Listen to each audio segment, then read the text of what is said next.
Good evening, everybody. See, it's 6:35. I'd like to call the June 16th meeting of the Marvin Planning Board to order. And I see we do have a quorum. It looks like we've got me, Christopher Smith, Kelly Cates, Michael Lavelle, Paul Capello, and a new member. So we do have a quorum. Everybody except for Mark Peterson, unless he is there and I don't see him. Don't hear Mark speaking up, so I guess he's not on with us yet. So we do have a quorum. Let me start before we get into anything to introduce our new planning board member, Melinda Daniel. She was appointed by the council at their last regular meeting, and she was just sworn in a few minutes ago before the meeting started. So she is a new member of the planning board. If you'd like to say anything. Hello, hi, I'm Melinda, and I'm just glad. I am actually third generation Marvin, and I am thrilled to be here. And my little ones are fourth generation, and I'm just excited to help ensure that our village continues forward in the amazing manner that makes us all want and love to live here.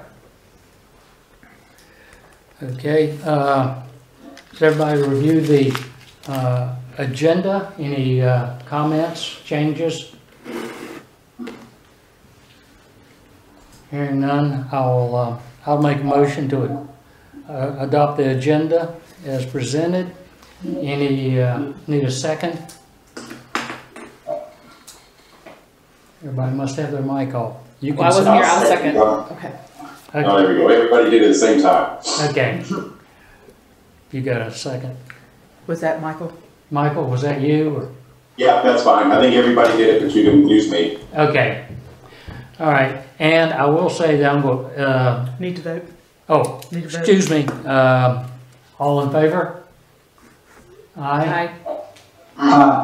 And that's easy enough right now. But what I was getting ready to say is I think I'm going to elect to go down the list and ask each one, and as we go along on any votes to affirm or a nay on it, so that to help Barbie, since she can't sit here and see everybody's hands raised. So as we go on, I'll do that. So agenda's been adopted. First official item is adoption of the meeting minutes for the 5/19/2020 meeting. Any changes or corrections from anybody?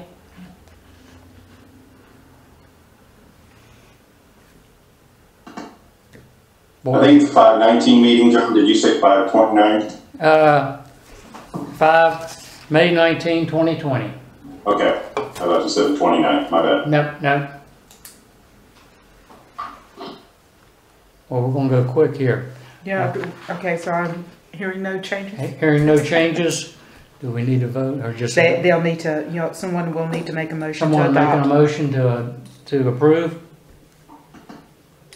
I make a motion to approve the 5/29 minutes. Second. Kelly seconded. All right. I vote yay. Chris Smith? How do you vote? I vote yes. Yes. Paul? Yes. All right. Michael? Yes. Kelly? Yes. Melinda? Yes. All right. Unanimous. We have no one here signed up for public comment. I see we have several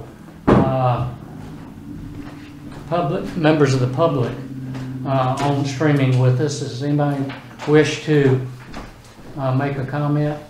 Any public comment?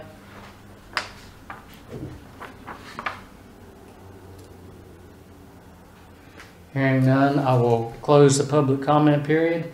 And Barbie, it appears that Mark Peterson has joined us now. Is that correct, Mark? Mm-hmm. Okay. Okay, so we have a full board. All right, moving on. Items of discussion. discussion minor subdivision application 20-12427, 1018B Woodland Forest Drive, Rohit. Okay, so we received an application for a minor subdivision. There should be a memo in your packet explaining the situation, but I just want to say this is the most straightforward subdivision I've seen at all. It's 6.5 acres on the corner of Woodland Forest and Newtown Road, and they're wanting to subdivide it into 3 and 3.5 acre parcels. There's plenty of road frontage, there's plenty of width and size, and all the existing structures are compliant, and yeah, I have nothing to discuss. This is just a very straightforward minor subdivision of 1 lot into 2 lots. But both the real estate agent and the homeowner are on the call, so I'd also like, if you would like to let them say anything about it if you want them to. Yeah, I'd be willing to open the floor to either one of you if you have anything additional to comment. This is Tiffany Johannes, I'm the realtor, and we don't have anything further to submit. We just ask that you respectfully consider our application and approve it this evening. It's simply dividing a larger lot so that you can have a 3.57 acre lot at the corner of Newtown Woodland Forest that would be for residential purposes. And if there are any questions, I'm happy to answer them. Well, I think as Rohit said, it appears to be very straightforward, and we've had a couple, in the recent past, and this is, and they weren't complicated, but this is even simpler. Tiffany, this is Kelly Cates. Does the HOA, is there an HOA for Woodlands? For this particular property, it is not associated with the Woodland Forest HOA, the way it's deeded. Thank you.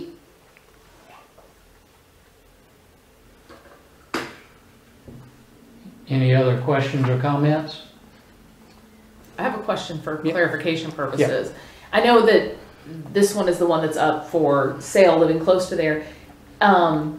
So at what point do these, and this is again for my clarification, but at what point does it make it, do you ask, they're coming forward now, is it ideal for that to come during the sales process or once there's an offer made, or does it happen before then? Or so if somebody else wanted to if I wanted to subdivide my property, how does that work? What is the ideal? Actually, the answer is any of those. Okay. In this case, the current owner is interested in selling that residual lot. Right. So they have someone interested in buying it, and now that they do, they're seeking the subdivision. Got it. Okay. Whereas we had one a year ago, 9 months ago, Yeah. that he had, He owned. he owned more property, and he was just subdividing so that he could sell. Got it. And I guess he's now got signs up, lot for sale. Got it. So- Okay. I wasn't so it sure. doesn't matter It doesn't which way. matter. Okay. Mhm. I was just curious. Thank you. Okay, any other comment? I would entertain a motion. I move to approve. All right, our new members has made a motion to approve it as submitted. A second. I think Kelly gave one. I second that. All right, Mark Peterson second. I Okay. heard Kelly seconded first. Oh. That's okay, we can put both. We can put, Okay. I can put both. Who wants the second? John, Kelly, Roy's talking up all the agree. All right, so any further discussion? Call for a vote. Mark? Your vote? Yes. Okay. Chris Smith? Yes. All right. Paul? Yes. All right. Michael? Yes. Kelly? Yes. Melinda? Yes. And I vote yes. So unanimous, and this will be then forwarded to the council for Yes. approval. This should be, they may discuss it on their 6:25 meeting, but they only vote on matters at regular sessions, so it would be at their 7:14 meeting that it would get approved or voted on. All right. Okay, Thank you, Tiffany and Thank Randy, you. for coming. The planning board voted to recommend approval. Yes. If I may, I just have a question. I had written down that the next voting meeting was 7/7. Is it clarified? Yeah, sorry. 7/14? Sorry, I think it is 7. Is it 7:14? What, for the council meeting? Yeah. It's 7:14, that's their meeting. Okay, sorry, it is 7:14. Okay, I just wanted to clarify. Thank you so much. I appreciate your time this evening.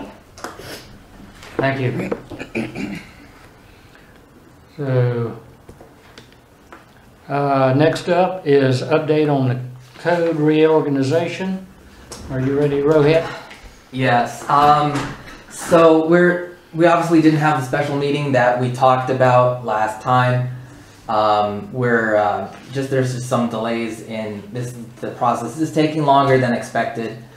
So what will happen is we'll try to finish the consultant will finish the reorganization by the end of the month, and then I will take it from there in terms of getting it reviewed by the planning board and council and adopting it. But since we are going with their code host starting July 1st, we'll be able to ask them for technical assistance. So it's not like June 30th is not the end of our access to that consultant. Hey, Rohit, Yes. what is code host? Is that some sort of, like a inventory system or? It's government speak. Yeah, so the online code host is the server where they keep our code, and whenever we make revisions or anything, they codify it, as in they take our revisions and they host the official version of the code. So whenever you go to our website and click on the Code of Ordinances of Marvin, it goes to their server, and they host our code. That's the code host. All right, thank you.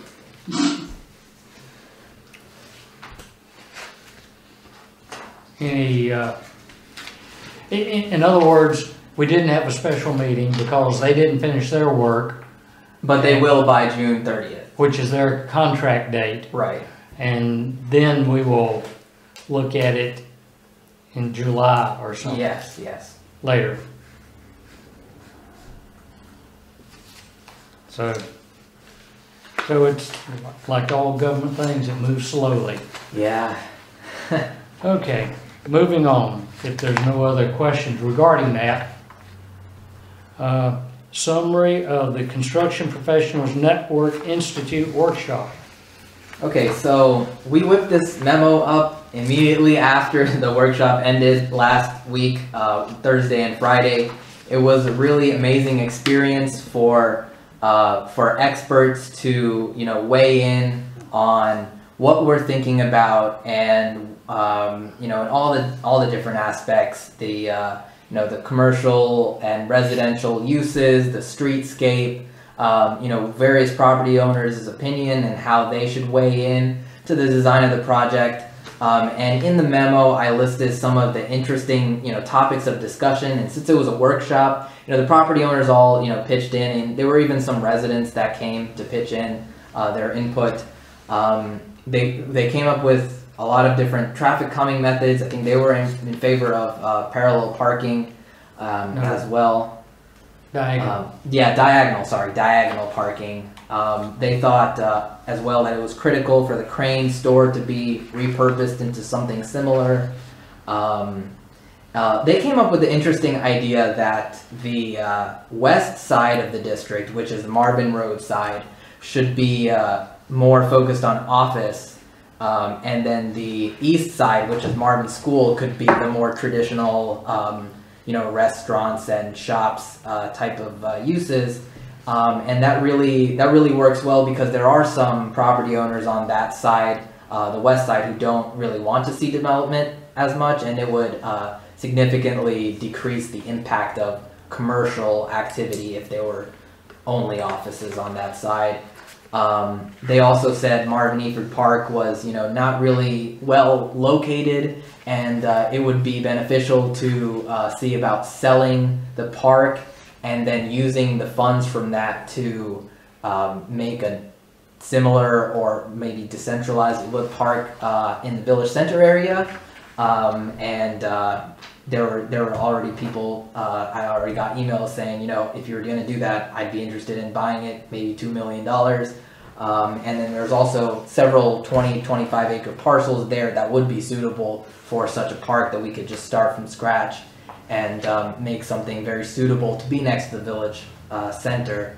And then, let's see, they gave an alternate commercial layout that maybe the commercial could be tucked into the bigger lots instead of being on the street, if you want to try to use that way to preserve the rural aesthetic of Newtown Road. And finally, they gave about 10 different examples of towns that we could draw parts from. All of this is in the memo.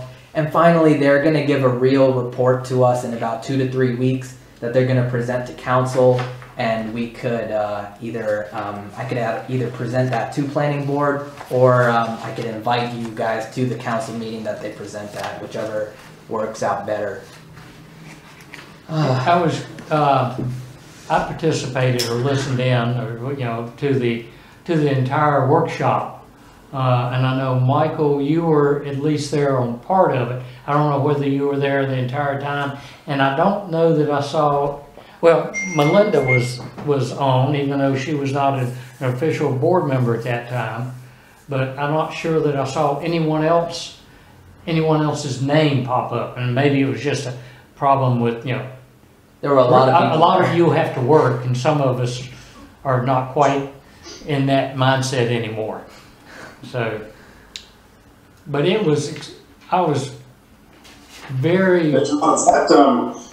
I was there all through. I left when they asked us to reconvene. I couldn't reconvene on Friday, but is that something that was recorded and readily available for the planning board members that couldn't make it? Because I felt it was incredibly informative. It's what we've been searching for all these years, and the amount of material they gave us and the expertise that they provided was sensational. So, is it something that the planning board members can use? They did record it. We didn't record it, but they did, and they'll provide us a link to the recording when in a short bit. And I can get that that up on the website. Yeah. It was. Everybody there. Yeah, it was. Watch that. Yeah, it was extremely gratifying, or it was, especially considering the fact that it didn't cost Marvin a penny. Mm-hmm. Right. So that was even better. But all of these people from all over the state, of various and sundry related backgrounds. The architects, the contractors, the engineers, planners. Construction attorney, the engineer. It was. And they do this on a regular. I mean, this wasn't the first time, so they know what they're doing. This is a volunteer group of construction-related professionals, and they have done this for a handful of other municipalities trying to embark on such projects. Hey John, this is Paul, and I will say I regretfully was not able to attend. I definitely wanted to, because I was looking forward to the presentation, but unfortunately something came up and I was unable to attend. With that said, I was wondering though, having looked at the bullet points and seeing the comment about selling Eford Park, I sort of reacted to that when I saw it and wondered, where did that come from? And part of me is reacting to, gee, I kind of thought we might be able to get a second park in exchange for some of this density we were talking about, perhaps adding. Now it almost sounds like we'd be selling the park to get back to where we were. I'm wondering if anybody reacted to that, or was it just an idea tossed around? Well, it came from them, totally. And I think how it sort of, you were there, Yeah. maybe you redirect me, and because part of the meeting was just the folks from NC Growth who are associated, I guess, with Yeah, they work in partnership, but NC Growth is a university. Yeah, program. that's what I assumed. That was a university program. You know, they made presentation. You know, this is how big Marvin is and the population, and you know, this is the makeup, and this is all of the village limits. You know, that meander around. You know, trying to orient. You know, we know it the best we do as we can, but there were a couple people who've been through Marvin, either because they had relatives sort of in this area or lived close to this area, but some of them, like one gentleman lives down in Newburgh, so you know he's a long way away from us. But so a lot of that was orientation, and that was just their initial gut check reaction. You know, what are you doing with this donut, you know, of a park property out there so far away from Marvin proper? You know, that was sort of the, you know, and they say, you know, the real objective of parks is getting community participation, you know, in other words, being close to the community where you can get all the residents in.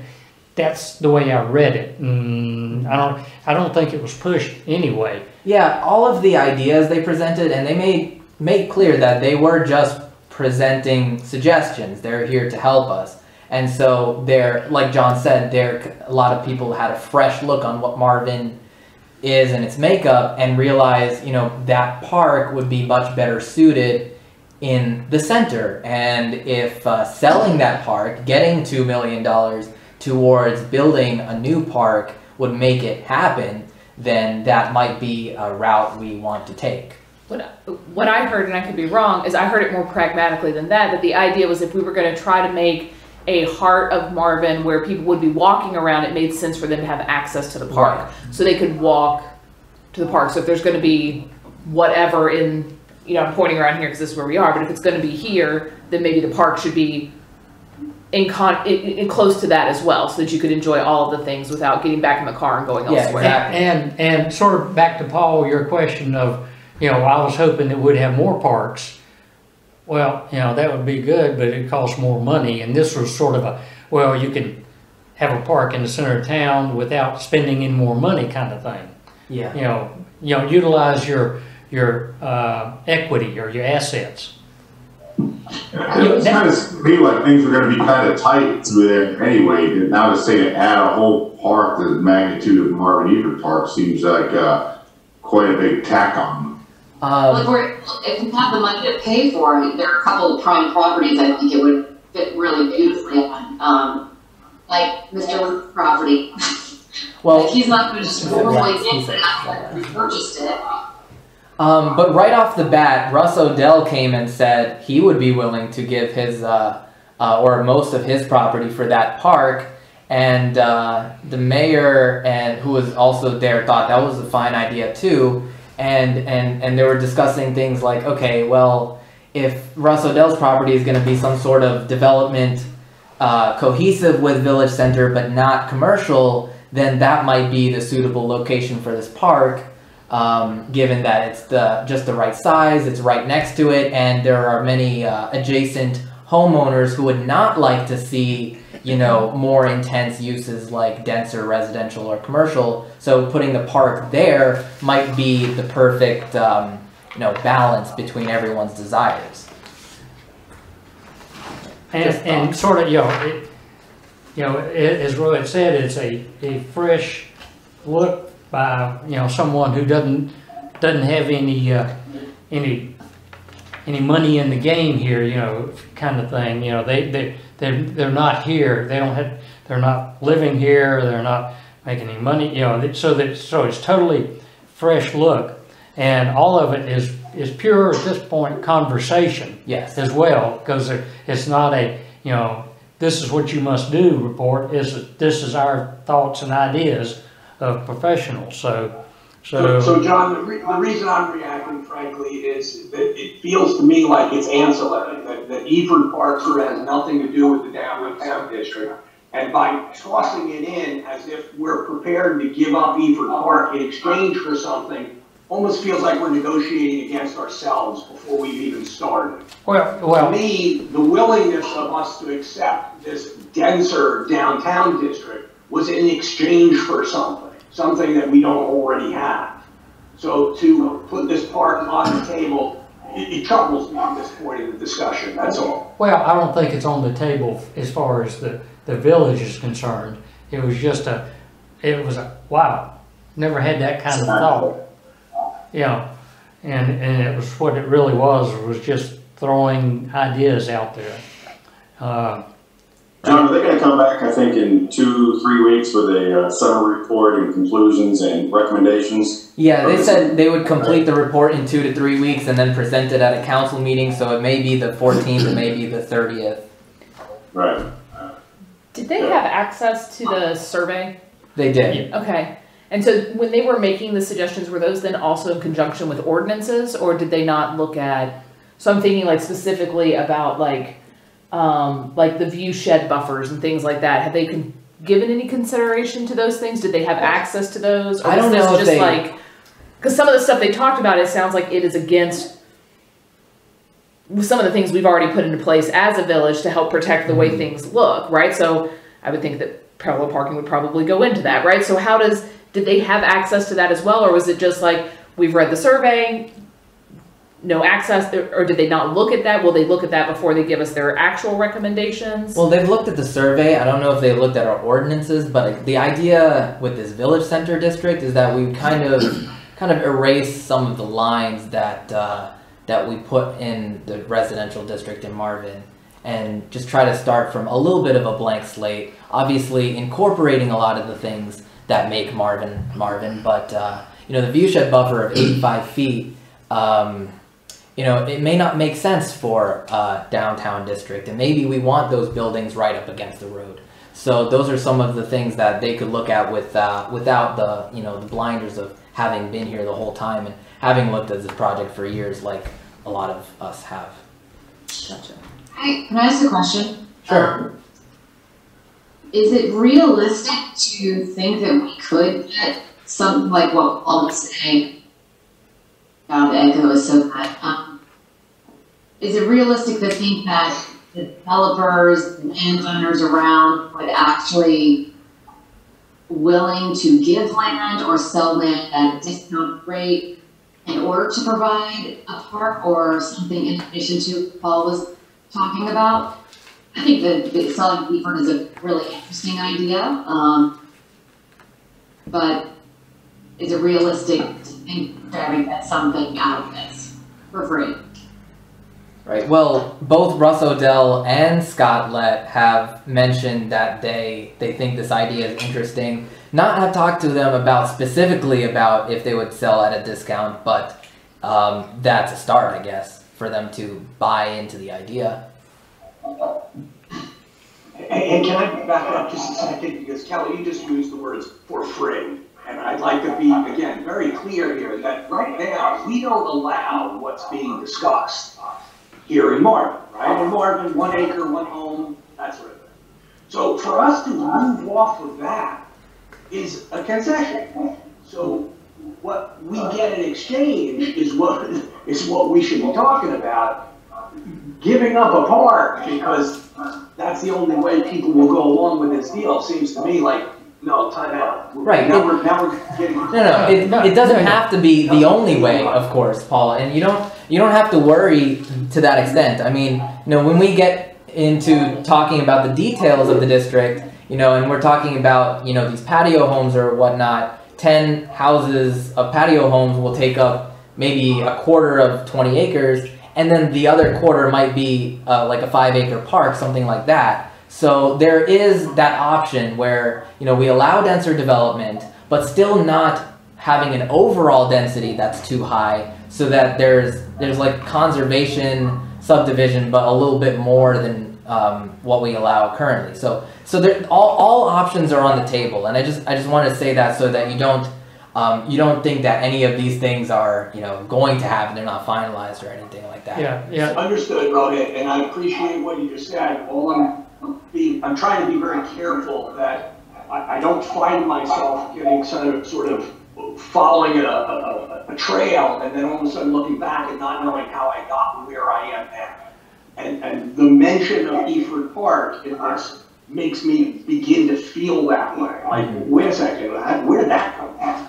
I understand it's a wonderful idea, but it's not, oh, let's sell Eford Park so we can get a park. Right, it doesn't have to be that way. And if we can get the funds from other places, and I guess I'm counting on the municipal service district being established, because that will raise a lot of taxes from these properties, and that will be able to fund some of the things. So if that works out, then that will be most of the way we get money to build these things.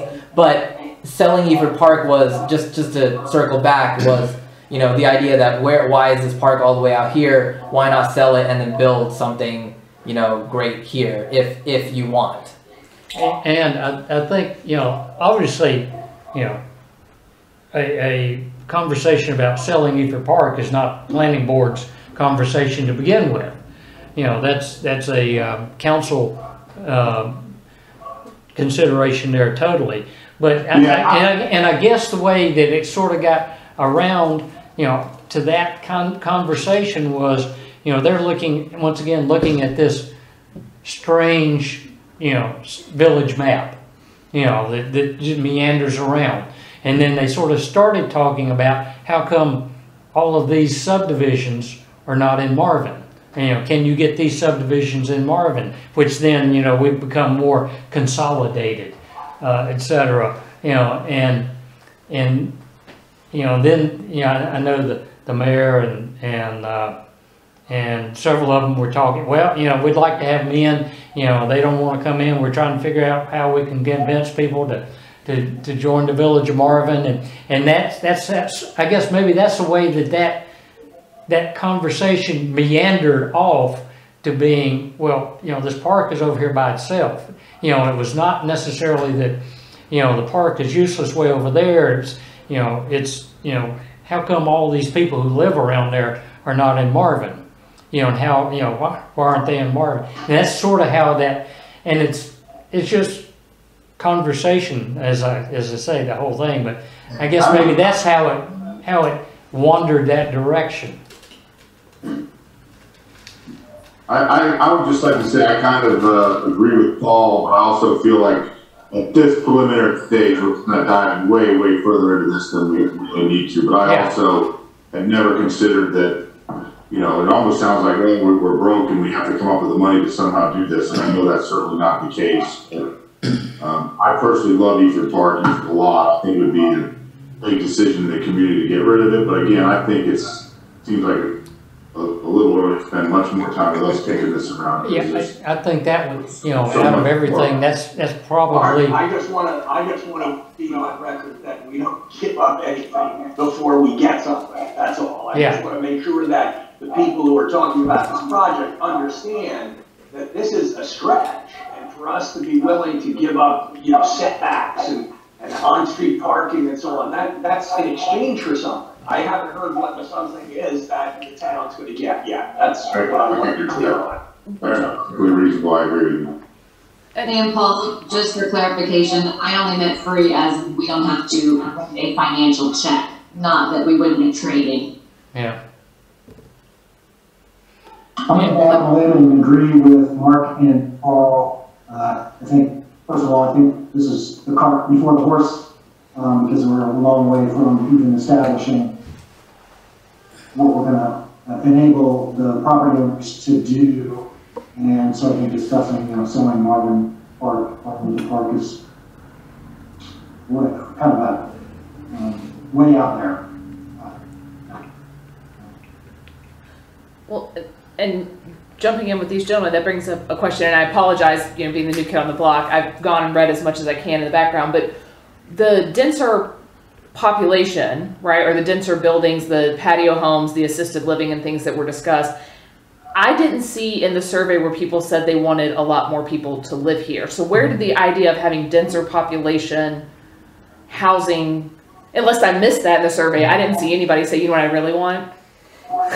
I want a whole lot more people to live here and work in our non-existent roundabouts. Where did the idea of denser, more dense population come from? Well, there are gradations. It's the issue of you have to have a gradation between zoning right? That's where I thought it came from. If you're gonna have commercial, and so close to residential, you have to have a denser residential in between. That's what I thought. Maybe I'm wrong. Yeah, that's true, and there's a lot of reasons behind that. One is that if you have a commercial district like this, you want, you know, the most people possible to be, you know, in walkable distance for the viability of that district. And another thing is that we have a lot of property owners around that, you know, they wanted commercial. They said planning board decided they're a little too far out for commercial, but that denser residential, but not too dense, would be a good, you know, compromise for that. Sort of becomes a buffer between the commercial and the where Kelly lives, right. at 5 acre plus subdivisions, or your 9 acre plus subdivision. Right. You know, it's a transition buffer to the more rural. Right, and finally, there is I get calls all the time. You know, Courtyards got filled up, Amber Meadows got filled up real quick, and there's still more people who want to grow old in Marvin. So since we removed the age restricted, you know, ability from our ordinances, you know, this is our last opportunity to fit maybe like 20 more of those types of houses. And there's a lot of benefit to age-restricted neighborhoods. And what you can also do with them is you could have the same amount for a by right, but then you build them closer together, so you've got a huge park-like buffer around them. So it's more like a conservation. So I was just talking to someone today about this, about how do you do a conservation style neighborhood, which is actually really beneficial. And if you have residences that are older, you're not taxing the school system. But then, you know, the survey kind of poo-pooed it. So like, how do you really balance that out? I haven't seen but it does make sense in on certain properties. Okay. And finally, if we're going to do density, they're saying it has to be age restricted so that we don't burden the school system. Right. Yeah, that gives you a sort of if you want to call it a win-win, it's not necessarily that, but makes it more palatable to the community at large. You know, plus also old farts like me don't get out there on the road at 7:30 in the morning. Mm-hmm. So that helps that matter as well. I think we that went deeper, and not that it's not good, because everything we ever talk about, we go deeper than any of us have ever imagined, which is good for this. You know, I keep saying that's the good thing about this group. We have these conversations. So moving on, future land use maps. If we want to pick up where we briefly started, is the order we started here now is the village center. So I'll kind of recap that some of the properties that were being considered for the village center, you kind of made a preliminary decision. You said Vasi Reddy's property would be light commercial, and that Priebus, Odell, and the small let property would be considered for residential in the manner that we discussed, but not commercial. Reasons and Windows and Coates properties would not be included in the village center. And now we were left talking about TJ Philbrick's house. He wanted to use it as an engineering office, and the conversation was that while an engineering office is, you know, a very light use in comparison, you know, it is outside the roundabout. And what about David Coates? I did get to talk to him since the last time, as you requested, and you know, he was opposed to the district overall, but you know, after talking to him, he's, I think, in a lot better you know, mood, knowing that there are people, you know, in the government here that do support, you know, the lifestyle and will, you know, maybe create something that helps preserve it. So the discussion I had with him, and I summarized it into a few issues, but I think you could read the other ones and we could just focus on his issues with TJ's house, which is that he said he trusts TJ to use the house in a way that he would support, but then was worried about what happens when, you know, he wants to live there for 40 plus years, but TJ retires in 20. So how do you make sure that the next person doesn't, you know, use that in a different way that is not supported? And well, I talked to him about how the zoning ordinance can regulate that specific type of very low intensity use, but I didn't think of it at the time, but then now I thought about that. That property could be considered as a conditional use permit, so every time there is a change in use, they have to come to the planning board and council and apply for a conditional use permit, and that would allow us all to review the site and the uses, so that and then even David Coates could potentially even come to those hearings, so that they can all be fine with whatever goes there. And you all heard Philbrick's statements at the last meeting, and I just think that there is an opportunity to find a compromise between these two, you know, conflicting desires. But that's where we left off, so I'll leave it for discussion now. It's the topic at hand is whether you would include that property in the Village Center District, and further, would you allow it to be light commercial? Are those two things mutually exclusive? I mean, if you did include it in the Village Center District, it would then be conditionally used as an engineering office, right? That would be the deal? Well, as it stands, the Village Center District would be a conventional district where we'd set out certain uses, and then the property owners could build anything within that district's allowance. And they don't, just like if you were building a subdivision in a residential zone, you don't have to go, you don't have to seek a conditional use permit in a hearing type setting. You just have to submit a construction plan. And that does also go through the planning board and council, but it's not a hearing. Whereas in a conditional use setting, even after the property is built, any change in the use will have to go through a conditional use process again, even if they don't change the site. Well, my question, you know, my question in that regard, though, are we talking about now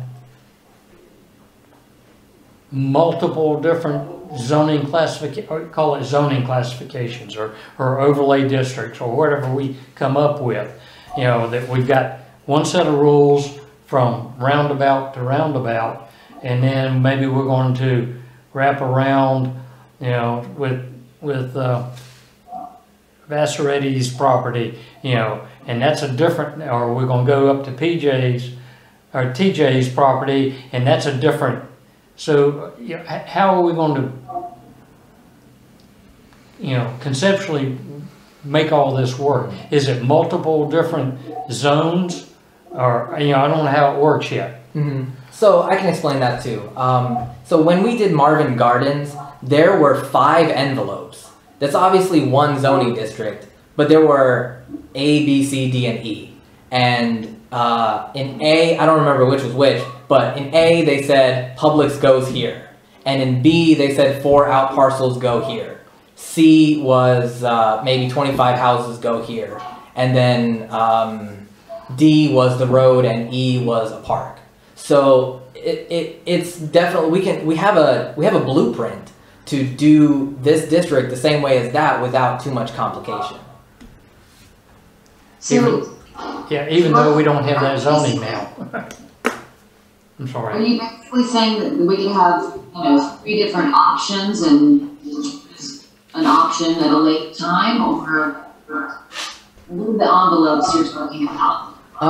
So Marvin Gardens was a conditional district, which is a little bit different than this district, Village Center, but I guess we don't need to discuss the specific zones right now, but I just want to reassure you guys, and just to answer your question, John, that it is possible and not that hard that in one zoning district we can have several different sub areas, and each of those areas have their own rules.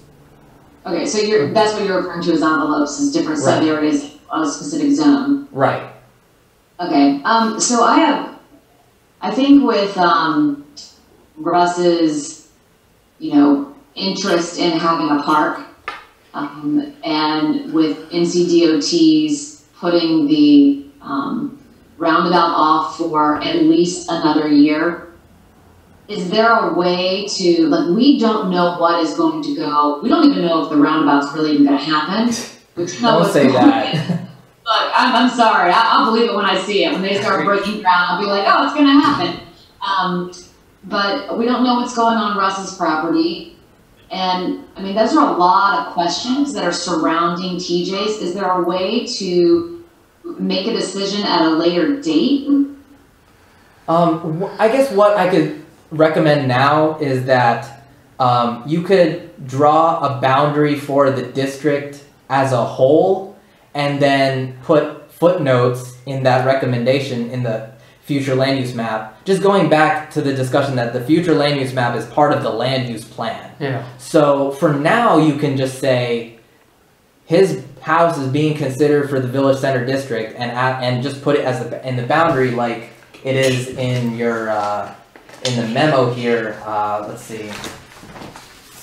Like that. Just put it in the boundary as one color, the whole thing one color, and in the footnotes say we're considering these properties for residential, we're considering these properties for light commercial, etc. And then you can make that, you could probably make that decision 6 months to a year from now. And for now, just put it all in one color, and just say that we discussed this and this is what we think might happen.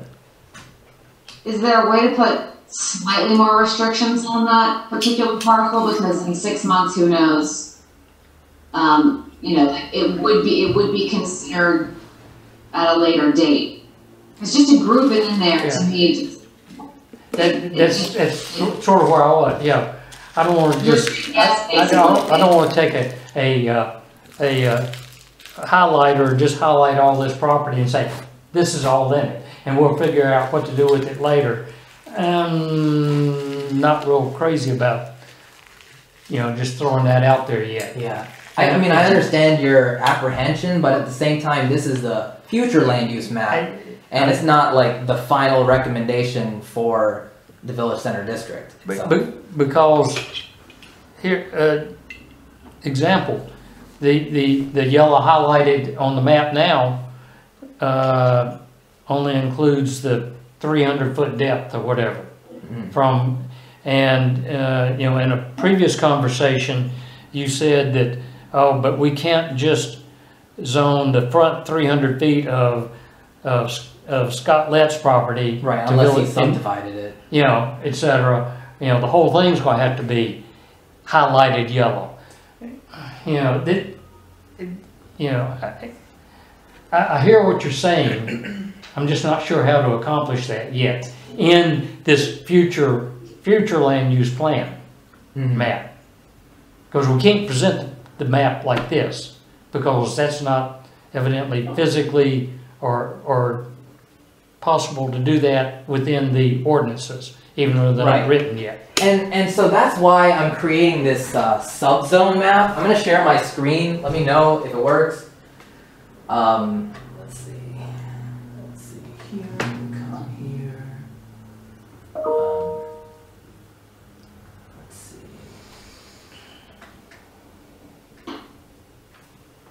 One second.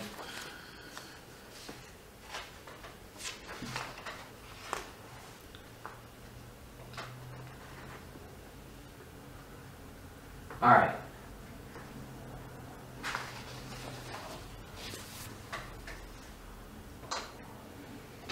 Anyway, so that's why I'm creating this subzones map, which is not, it's not a zoning district, but it's also not tied to any particular parcel.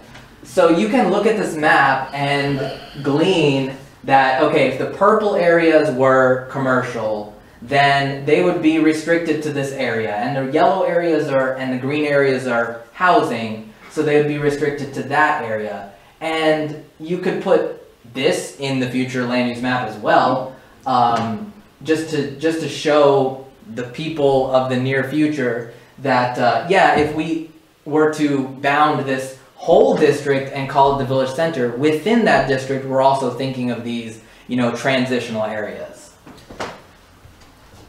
But this doesn't even look correct as it stands right now, because, like, as of right now, the Woodlands has been approved, and that is a rural subdivision. So, well, not. Yeah. While that is true, something really funny came up, which is that since the roundabout got delayed and Odell was going to build that neighborhood off of the public section, now that the roundabouts got delayed and Meadowlark HOA is not letting him build off of the private Meadowlark lane, we're actually discussing that with him, so okay. we're in negotiations with him to work something out. So if something worked out, and we don't need to talk about it, but okay, because if something worked out and you allow him to build it, that would be fine. But if nothing works out, his construction permit will expire. So that's why we're discussing other options. Got it.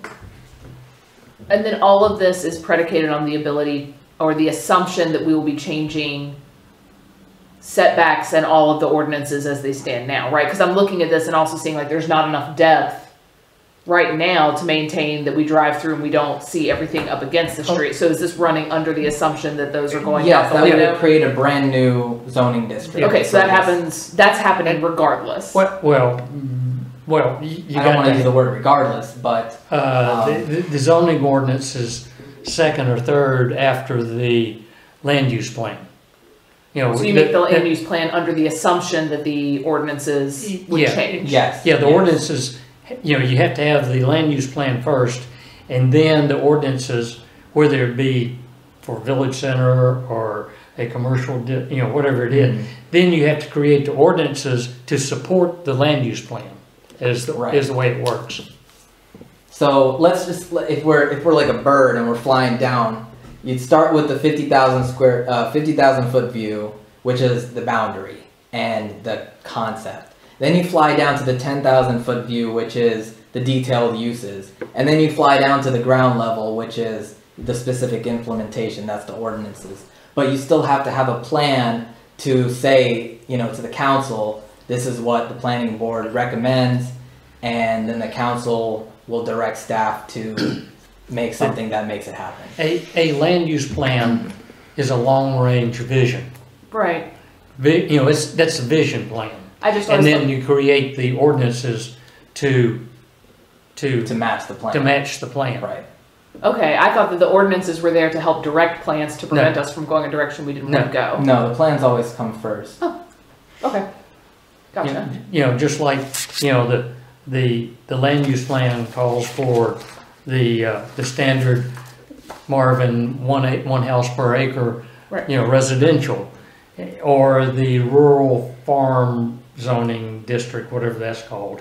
Anyway, and then you create the ordinance, the ordinances specific to support the one house per acre or the rural farm subdivision, etc. Okay. I went in and read them, like prepping for this, and was under the assumption that we were trying to create things to go with the ordinances that were currently in place. Okay. Not really. Yeah. Well. Not really. No. There is nothing within our current ordinances to support this. Right. Yeah. At all. I mean, right. Nothing. So, right. But if this is the desire of Marvin residents, then you create a plan and then you create an ordinance to match the plan. Got it. Okay. Thank you. So the road, this is Paul here, and what I'm reacting to as I see this is, I don't see on this, because it's not detailed enough, for, where's the open space? Where's the park? Where's the green ways? And yeah. I know that's hard to depict at this level, but we certainly see where the orange is, which implies, okay, there can be density here. but I don't see a whole lot on this chart then that says, okay, this is what the town would get in exchange for allowing density in the orange section. Right, and I don't know what the site plans are going to look like for these properties yet, but if you take the previous property, for example, which is on the far left, and say you put 10 houses in that orange area, and you only allow 21 houses at most, well then 10 normal suburban sized houses are going in the rest of that area, and obviously that leaves a lot more room for a park. But like I said, I don't know what the site plan looks like, which is why the subzone map does not show specifically that there's going to be 5 acres of green space in that subzone. Right, but one of the things I think Paul is also kind of getting at is, just take a previous property, for example. We put higher density on the edge, which, again, right across from horse farms. And you have like 5 acres of green space in the back that no one can access. What's the point of having that? I mean, except for a buffer for metaphor. Right, and that's actually something that... See it. That's something that was brought up in the meeting too. They said, why not put the density in the middle, because that's what people don't want to see, and then put the park on the outside because that's what people will see and that's what they would like. And so I drew this map before that meeting, and I like that idea a lot, so I can switch this up. And that's kind of the beauty of us discussing this, is that I can change this right now and say, okay, this is the new plan, But instead, even though I know that you don't know what the owners are going to do, if this is some sort of vision plan, why is green space not included in our vision? Why are we not actively like, hey, we would like this here? And if if we say that's what we want, it'll be easier for us to actually negotiate, or, you see what I'm saying? Like, we should have a vision for green space, just like you have a vision for commercial. Sure, I completely buy that, and I can add that to the subzone map. But then you have to understand also that we don't know for sure where everything's going to go, and that's okay. I agree though with Kelly on that one. I think it's critical that we put something somewhere, because if you just drop down out of nowhere and think this is Marvin's plan, you wouldn't understand the history of how we got here, and you wouldn't realize that, well, wait a second, we're not going to allow that kind of density unless there's a park that gives equal amount of green space, that sort of thing. I completely agree. I think even if we don't know where specific stuff goes, the fact that it's one of the absolute must-have variables for this to work, it should be in here somewhere. And then when you want to do something else, maybe you have to move it somewhere else. But just to have it absent, I think is probably not a lot of weird messaging goes on in this town about people inferring things. So it's probably best to make it clear. And again, just echoing what Paul said and Kelly. That it has to be there for this to work. As well as in a place that people are going to use it. So, I know the previous property doesn't perk, so a park could be a great place for that. But at the same time, it's so far down the road. It's, it's not necessarily walkable unless you cut through other people's property, which is probably not going to be, it's not going to be accessible. So, where would we want to park?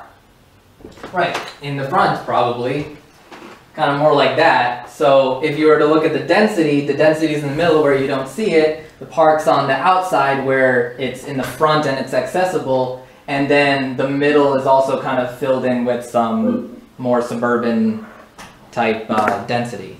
How about that?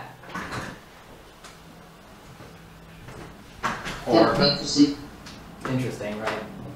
How does, and then forgive me how does this work then with, and this may be getting too far into the weeds, how does this work then in conjunction with the DOT? And their... Can you I guess ask a more specific question? Like, So I'm looking at where you're putting that, and that's across the street from my driveway, right? And my only curious question is then, so how do people turn in there? Is the plan that they come in off Meadowlark, or do they come in, they turn in off Newtown Road? Because that's also, do they widen it? Is it dangerous? Like, how does that? Okay, so I guess that's a little narrow of a question. The DOT owns Newtown Road, and they will tell us what we should improve based on, or us or whoever is developing it, based on what they're proposing. So if a development requires a turn lane, the developer would be responsible for that. And they'll also tell us or the developers where you can and cannot put intersections based on sight distances, and that curve is a really important thing to consider. So that's the kind of role they'll play. They will not fund any of these things, the DOT. Okay.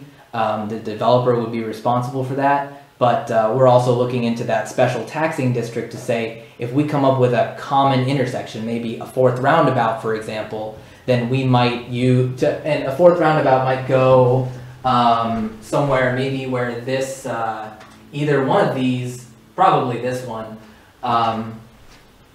if it's a common intersection, then that special taxing district money might go towards that intersection. Okay. So Rohit, I'm sorry, Melinda, go ahead. No, I'm done. Go ahead. Thank you. I know you proposed this the last meeting, that extra little roundabout to slow people down on that upward curve, which I think is really great. And if this were open green space in a park, having a small roundabout there to get people in and out is another great idea.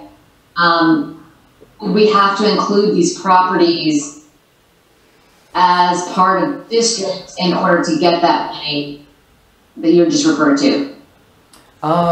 Yes, the municipal service district is not like a zoning district. It's just a tool, I guess, if you want to put it that way, to tax a specific area an additional amount. And I guess the benefit of that is that we can then take a loan off of the future taxes so that the current property owners aren't put with the burden of, having to front $100,000 for an infrastructure. They could pay $1,000 extra in taxes until they develop, and then their future homeowners would have to pay that, tax. But the municipal service district is something that would be established separately from establishing a new zoning district, but obviously there would be almost 100% overlap. Thanks.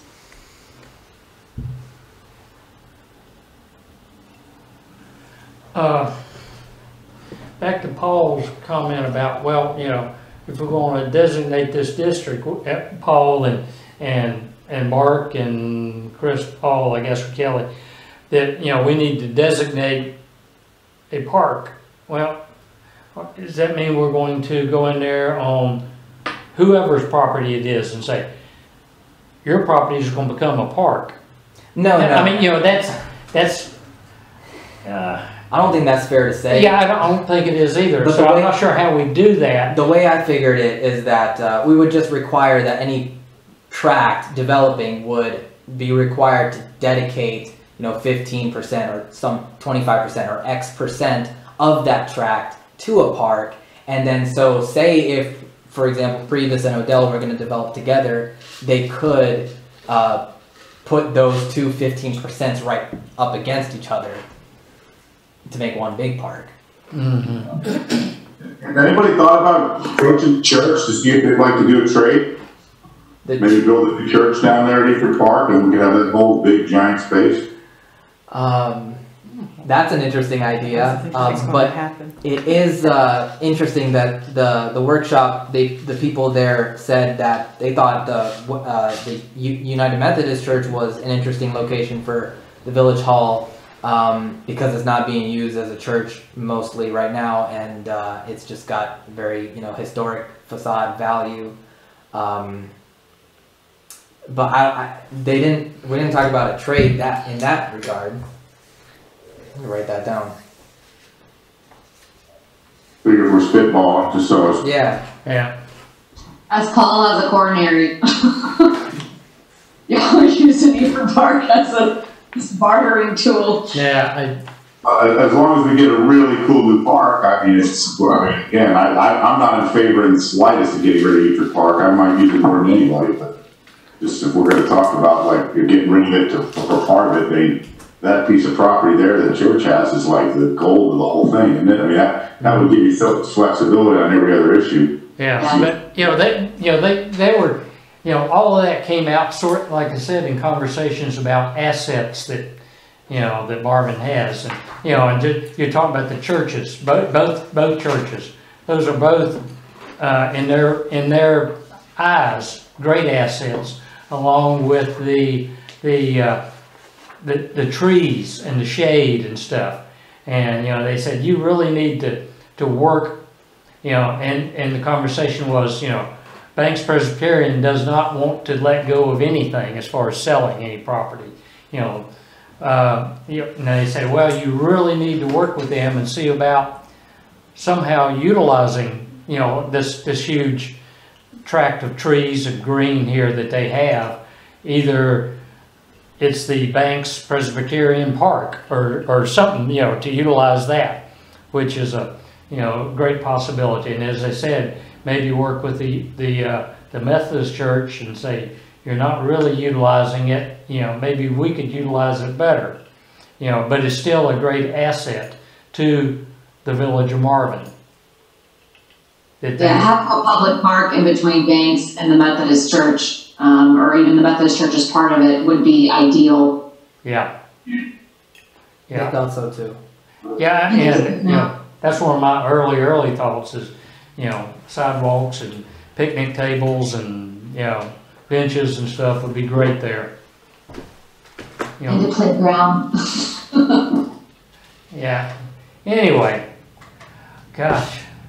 I think if we're gonna circle back, the conversation is if we allow Philbrick's property to be in the Village Center district boundary now, do we or do we not have to decide what its use is? And I don't know, it seems to me that the conversation is saying that, you could just put it in the district for now with a footnote. And actually the draft zoning district is in the memo in the back of the workshop discussion. So if you're looking at the packet, the future land use map memo, just the pages immediately before that is actually my draft zoning district regulations based on the conversations we've had. So this is also something that you could put in the future land use map just to even more solidify the fact that you're looking into, although this is one boundary, you're looking into splitting those uses, splitting those parcels in certain ways, like the residential, the commercial, recreation. I missed that in looking through these beforehand, Rohit.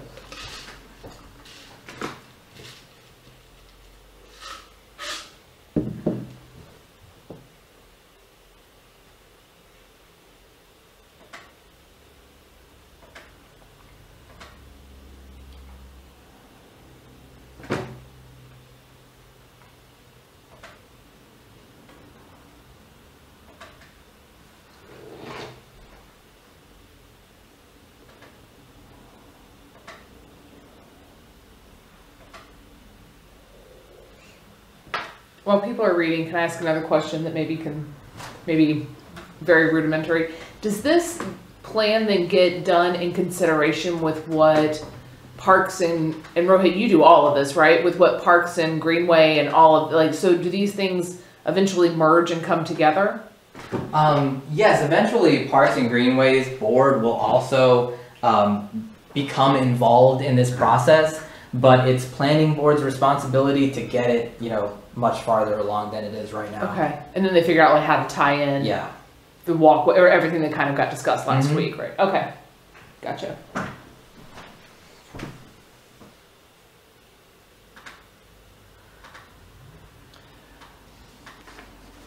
I'm going to throw an open-ended question out for everybody. on regarding, you know, and it's very specifically right now, Village Center District map. Any ideas on how we come to a conclusion? I mean, we've got a lot of, you know, once again, honestly, very good conversation. But how we, you know, come to a conclusion to, you know, say, this is what we recommend. Do we want to wait and see what the recommendations are from the experts before we come to that conclusion? Well, and I'm not talking about coming to a conclusion right this moment. I'm just trying to. What was your question, John? I missed what you were asking. Could you repeat the question? Well, I'm just not real sure how to push this forward, you know, in any direction right now.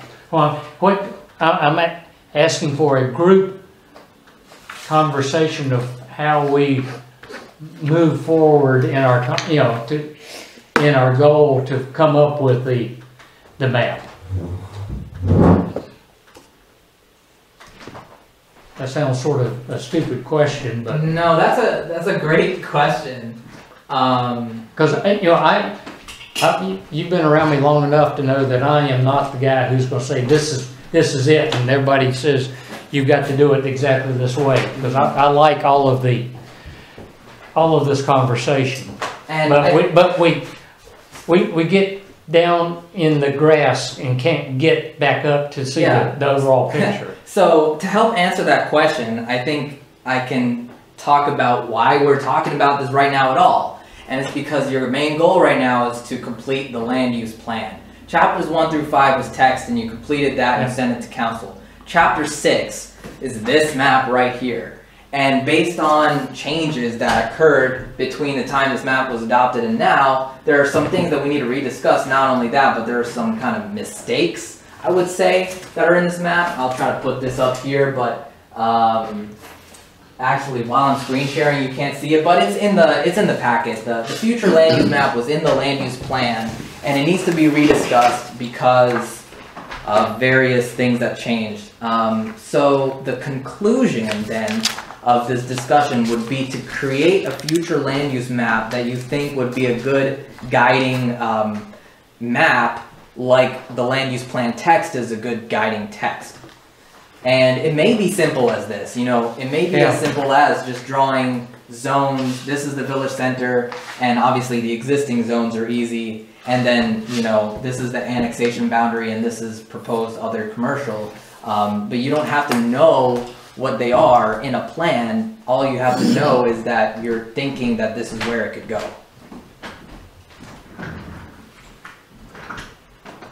But if we don't draw the boundary of that, then we get back into the weeds with TJ or Odell or someone. You know, we either have to decide we've got to draw it larger or leave it like this. And I mean, I kind of go back to what Mike Lavelle said a few minutes ago. It was like, it seems like if we got to land on something and throw it out there, I'd like to wait till we hear back from these independent, non-involved, they don't have any stake in the game, you know, experts or volunteers. I'd like to see their comments before we decided to say, all right, let's give this rough one a try. That'd be my personal. And I'm not saying that we need to do something tonight. Because this is a big conversation. Yeah, I would recommend that it involves public input before you make a decision. But we need to come up with a direction on how we end up there. Is really what it is. Yeah. You know, and maybe we need the written report, because they're going to spend more time on their, you know, they didn't have a whole lot of time with us. No, so they're going to have that 2 to 3 weeks is they're going to be getting back together with themselves and beating it up a whole bunch before they give us something in writing. But we need that, and like I said, maybe an open public meeting, but it's going to be even worse. I'm afraid it's going to be even worse than our own conversation. Well, it's not, there's not enough information, and that's where I don't understand why the map has to be decided before we can move forward. I think we've got a general idea. I think there's a couple of outlying parcels that we're not really sure of and that are still kind of up in the air about what could happen with them. And depending on what could happen with them could change the game of the West End altogether. Is there not a way that we can put this on hold for right now and move on to the next exercise where we're talking about limitations of square footage or, you know, setbacks? Like, what are the next steps? Like, let's say that we were to have decided this map. What would we be doing next? Because this, to me, is like there's not enough detail here to say, yes, I'm okay with that. But if we actually start getting into the details of what this type of property could look like, I'd be more comfortable to say, okay, I know what that setback looks like. I'm more comfortable with this being commercial, you know, so on and so forth. Yeah, well, that could can we, all right, let me ask Rohit now, or y'all, you know, if we have, I don't know whether it's an addendum or something to, you know, here's some, you know, we enlarge that village center district yellow to include, and I'm just, you know, include all of Scotlett's property because it's all going to have to be zoned. It's and all of Philbrook, you know, or put Philbrook and Odell and all that stuff, you know, they're all the same parcels. All right, but then we have the addendum to it that says within these, as Roy said, will be envelopes that will include the commercial or the light commercial, light commercial, light office, the residential, the conservation district, residential, parks, you know, etc. To explain why it's so large. Would that be how we footnote this map? Yeah, I mean, I think it's a great idea to come back to the boundary after figuring out more of the details, because if you can't figure out what parcel should be in it and why, unless you know what could go there, then sure, yeah, why not? Like I said, can we not just table it for our next meeting? Well, but I hate table because, you know, take the homework back with you to think about this in greater detail so that we don't just come back and start over in the same place again. Come back with some, and I'm not sure what to ask you to provide. I think I'm leaning in the direction you're going here. I look at this light blue area and I kind of think of it as a potential transitional district. And I know those aren't official words, but that's what we've been talking about, is having something between the village council district and the other properties. Yeah. That is comprised of the things you just mentioned, you know, green space, park, higher density residential, etc. Yeah. Okay, then. Shoot. We just don't know the composition of it at this point, and maybe none of it turns out to be that way. Maybe all of this just stays residential. Yeah.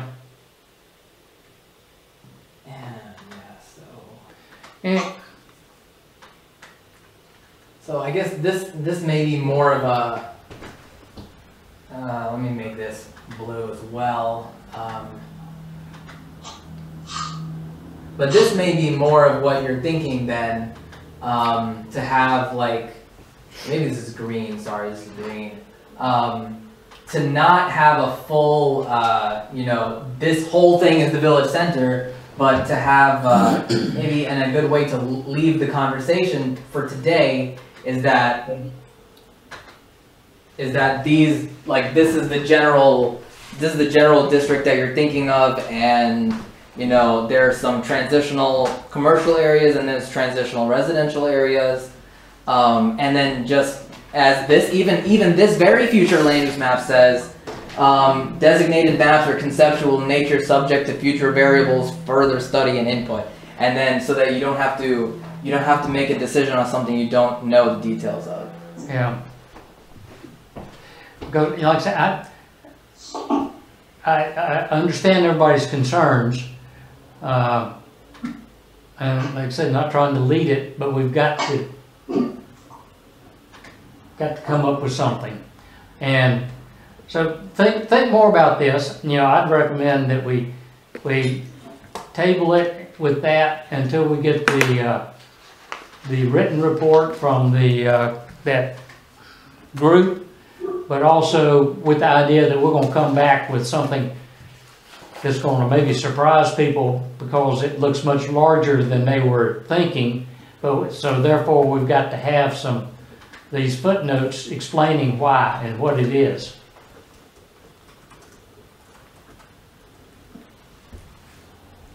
Sounds like a plan. Yep. Okay. I think that's the right way to go for sure. All right. Like I said, I understand it, and probably everybody's probably in agreement in one way or another, but we just have to figure out how to put it on paper. I mean, we've come a long way to having this thing at least sketched out. Like we started off saying, you know, we at least throw something against the wall so we can start shooting holes in it, and at least we've made it to there. Yeah. And we're refining things. We're going to get some more information, and you know, we'll either get to a point where we all say, yeah, there is a possibility that we can thread this very tight little thread, this needle, or there isn't. But you know, I think what we're doing is the only way to get to that place. Yeah. And this is exactly what I told the council when they confirmed that they had the text of the land use plan. I said, we're working on the map, but it's not going to be any easier than the text was. Yeah. Thank you. Well, the discussion of this map is not over yet because no, it's not. We're moving on to the next part of the map. Annexation boundaries. All right, so this we needed to add because it's also part of the future land use map, but this hopefully is like a 5 to 10 minute conversation where I show you the annexation agreement that we currently have with Weddington, and we compare it to the future land use map draft currently, and also that the fact that Waxhaw is actually annexed pretty much up to the southern limits of Marvin. And so, I mean, that obviously should be removed from our planning area because it's already been annexed by Waxhaw. Let's see. I regret I didn't include any maps in the packet that shows Waxhaw's boundary, but let's see what I can do. Okay, can you explain the annexation agreement? Sure, it's pretty simple. In 2000, we made a deal with Weddington that they would not annex within the red line and we would not annex outside of it. And so now, obviously, since this map was made, we've pushed up to the red line in a lot of places, and in some places we have not, you know, annexed in that direction at all. But the annexation agreement is actually about to expire this year, so the boundary needs to be rediscussed. Because in the future land use map, well, towards the south, it includes areas that Waxhaw has already annexed. We didn't have an agreement with them, so no need for the pitchforks. And then to the north, there was a discussion that Somerset should be removed from the annexation area when this map was brought up again to the planning board in 2017, and there was not very much discussion about that. I do have the clip of the audio, which I want to play for you guys at some point, but there was not much discussion, and I think there was some politics about not wanting such dense housing in Marvin, so that's why you removed the neighborhood Somerset from the planning area. They also said, let's just cap it off at Ray Road, and just have Ray Road be a hard boundary for our planning area as well. But if that's an opinion that the planning board still holds, then you can keep the planning area the same. But I'd also maybe look into those properties that are in Well, actually, they you know how those properties de-annexed up there at the corner, so maybe The map on the, share that with us, Rhoda. Yeah, you were not supposed to be looking at what you're sharing now, right? Because I'm not following. Okay, yeah. In the You packet. can't see the red line or, Yeah, sure. It's right after that in the packet. Oh, that one, okay. okay. Yeah. All Or right. it's hard to have the screen up and the packet up. Yeah, sorry. There you go. That's the annexation agreement that we made, and if, as you were looking at the future land use map, it's a little bit different. So Rohit, help me understand real quick. So our current boundary on the northeast part there does not include Somerset, because at some point in the past, somebody said, or there was an agreement that we don't want that density, because that neighborhood already existed. Is that? yeah, that's what happened. I'm sorry. Say that again. I said that's what happened. They removed that from consideration, even from our planning area, because they said we don't want to include this at all. But to reapprove this future land use map, and to reapprove the annexation agreement, I figured that needs to be just I guess reconfirmed. Let me ask you, and it's okay if you don't know, but off the top of your head, that you do, within the red boundary, but not in Marvin currently, so in that, in between, in the annexable area, how much of that is undeveloped? Not much at all, really. I would say maybe only about 150 acres total. Oh, that's not much. That's not much at all. Yeah. And, So they, Well, yeah, At the risk of sounding maybe a little foolish here, could you tell me again what you're asking us to decide on as you show us this? So as you look at the future land use map, I wanted to recommend the changes to the annexation boundary, first on the south side, to not include areas that Waxhaw has annexed. I'm going to pull up a map in a second. And then the other thing is to just reconfirm that the annexation agreement that we have with Weddington, if you wanted to remove the top area to be the same as it is now, that it only goes up to Ray Road. can you use your cursor on this map? Hopefully. Thank you. Yeah. so, So, do I get this correctly, that Longview is in Weddington? What was that question? Something about. Is Longview in Weddington? It's in Waxhaw. Longview, I don't think that's, Oh, no, I think that's an unincorporated. Unincorporated Waxhaw. It's right here, if you No, can see my pretty mouse. you tiny. Cursor.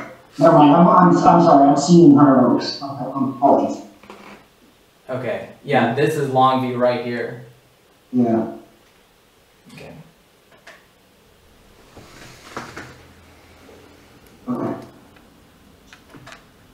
So Okay. Rohit, Yeah, so I guess let's take, I'm kind of with Mark, it's a little confusing what we're being, I mean, I understand that you're asking us, do we want to include certain things, but can you go back to the red lines? Where, so back in this little divot, what is the green, what's the light green again? Weddington, okay. So Weddington dips into Marvin pretty deeply there. What neighborhood is that kind of dips in? that's undeveloped right now. So, or is that new subdivision across from, the park and stuff? No, that's, That's, that new subdivision is here. okay, Here. This is still forest. okay. so why would we agree to not annex anything on that left side of Providence? Well, Like, we're- Providence would be more of a natural boundary for us in Weddington. Well, we've actually already annexed Weddington Chase. It doesn't show it on this map, but we've annexed most of Weddington Chase and Marvin Gardens, obviously, which is in. Yeah, can you point to that with your cursor? Yeah. Yeah, I mean the stuff on the left side, the green part on the left of Providence. Oh, well, that's already in Weddington. That's Willow, isn't that Willow something in that neighborhood where the kids have the kids? No, that's down here. But the green part's already Weddington, so we can't make an agreement inside there. It's already there. Huh, okay. So really the only thing that you're talking about is your. Yeah, I just want to put this up for a second.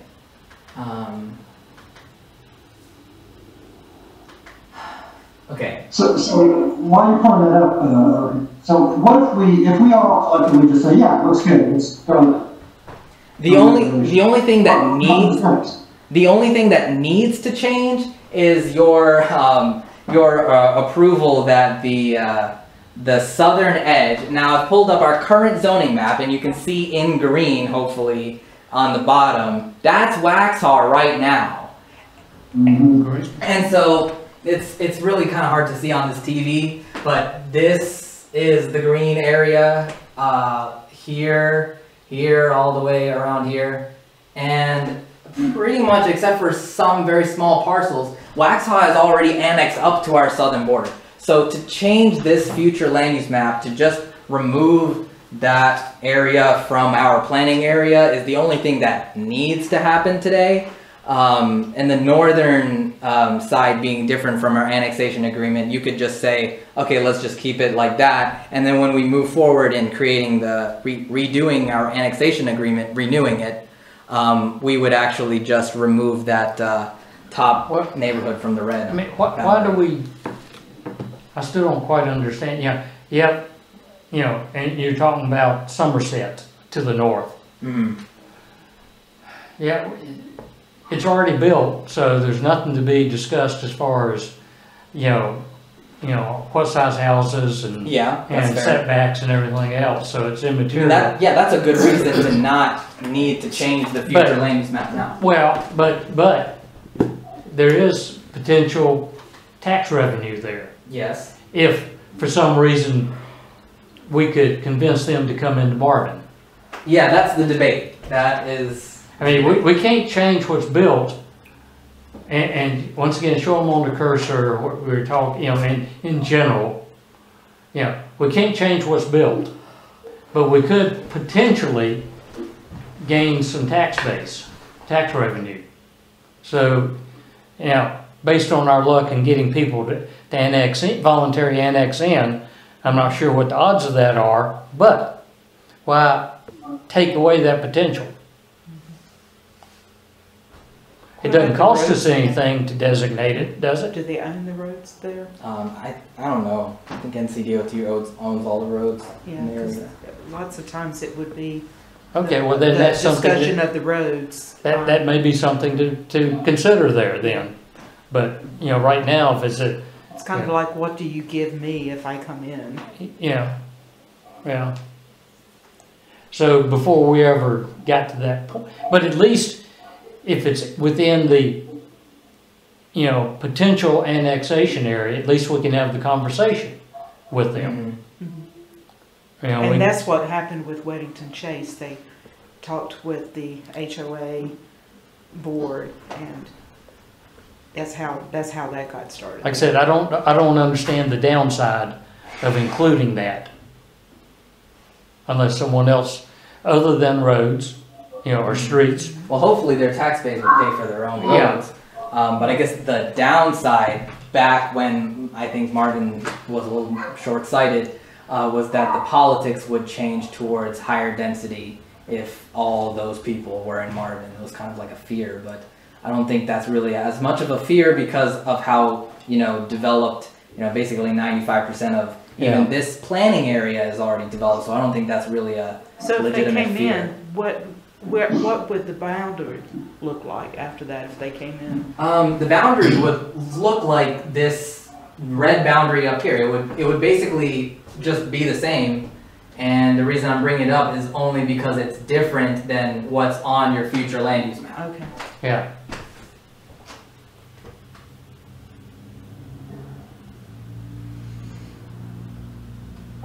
But but if it's on the map, then we can have that conversation. Right. If it's off the map, we can't, technically can't have that conversation.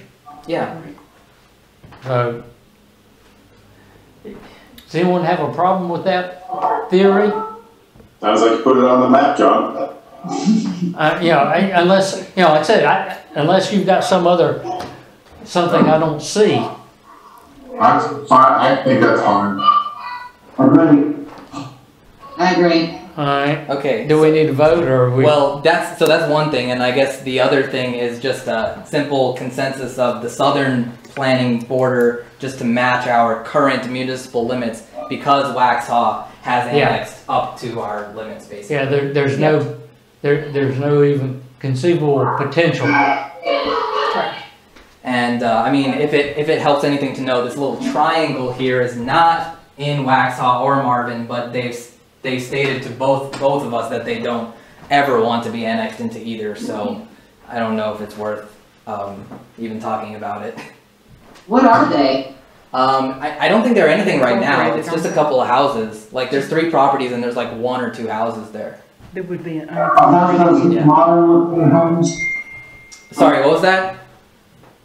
There's a 2 or 3 really modern looking European style homes down there. Is that No, those? Gray Byram is the one that goes out beside the emergency room, the atrium That's up facility. here by Providence. Yeah, there. So the other end, on the southeast corner is a pond, and house that sits back behind it. So you're talking about across the road from it, which may be some horse pasture or something. Yeah, it's some very undeveloped thing, but the point is that they've told both me and Waxhaw's planner that they will never annex into either. So I would Anyway, see. until they die.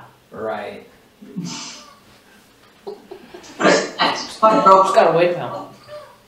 The red line, and Wow. would that include the Coles and the nothing but cakes and so on? No. Well, actually it would, but then the planning area, is a goal again, is a plan to annex as much of this area as we can in 100 years. But maybe 50 years from now, they'll annex into us because they're already built and we won't regulate them anymore. Even if they're de-annexed. Yeah, maybe they can re-annex in Yeah. 50 years when we're on better terms. But yes, it would include that Coles area.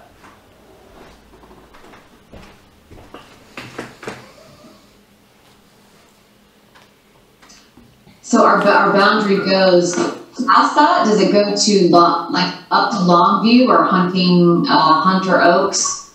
It goes to Hunter Oaks, but it doesn't go all the way to Longview. In fact, I think I may have a map of my recommendation. Let me pull it up. And so is unincorporated Union County, or however you say that, is that all fair game in a way? It is. It is. But then there's like a balance we have to strike with Weddington, of course. And this is what we decided 20 years ago. So it would be easy negotiation if we just stuck with not any much more than what we decided back then.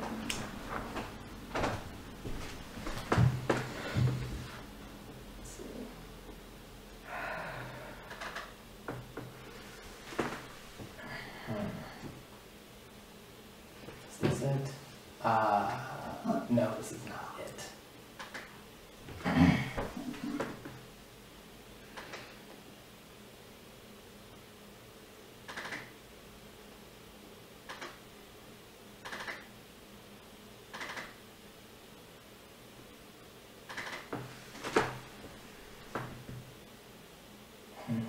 Is this it? No, this isn't it either. That's the ETJ one. Yeah, yeah. Okay, well, this is it. Okay, so let's zoom out here.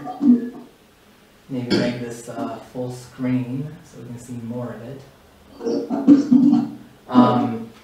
So if you're talking about including Somerset at the top, and then hugging the southern border on the bottom like that, this is basically what it would look like. The blue boundary.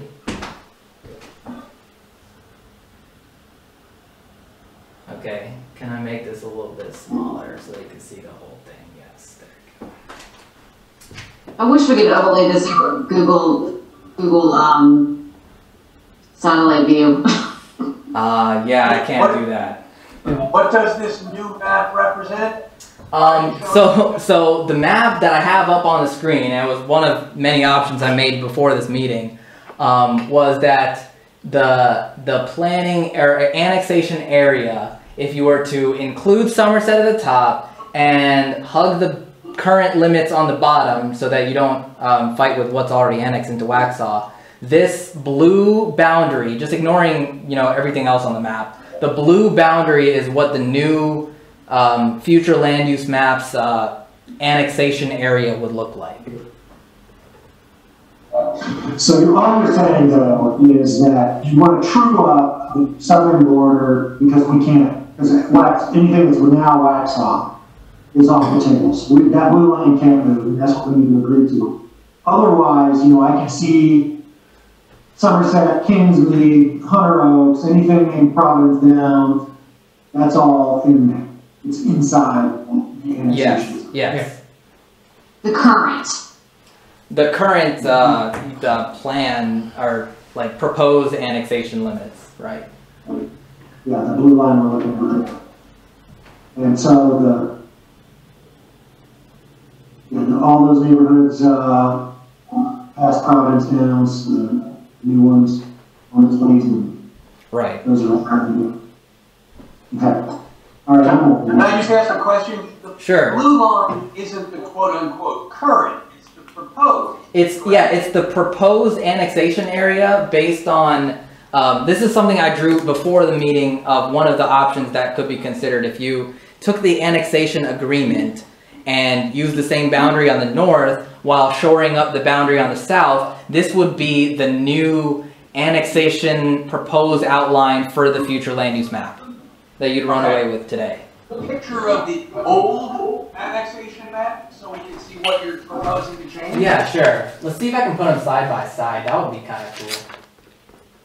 It looks fairly close. Yeah, I think that what you're saying, Rohit, is that this blue line, the new blue line proposed, really is all there is, because we're bumping up against Weddington and Waxhaw, because they've done their annexation thing. There's really not a lot of wiggle room with that blue line. Is that what you understand? Hold on, could you repeat that? Yeah, what I thought I heard was that the proposed blue line, which is sort of more or less the old blue line, but with less on the southern end. I think he was talking It is about right, because it's what we've this already agreed to with Weddington. Right. East. Right. And it recognizes that Waxhaw is already eaten into what we used to consider our annexation area, so we're kind of stuck at the bottom. So this proposed blue line is basically it. There's not a lot of wiggle room otherwise. Yes, yes. Yeah, so there's no new area added to it. It's just there's area removed from it due to Waxhaw annexation. Well, yeah, no, there's yes. Yeah, But adding Somerset. But adding Somerset from the future land use map, which is here. Yeah, which is here. Yeah, there you go. Yeah. Actually, yeah. Adding that back. Okay, so it's just adding it back to the future land use map, Right. but not the annexation boundaries. Right, because it was already on the annexation boundary. Okay. So we're all basically just saying, yes, we're fine with the new boundaries or We need to the vote.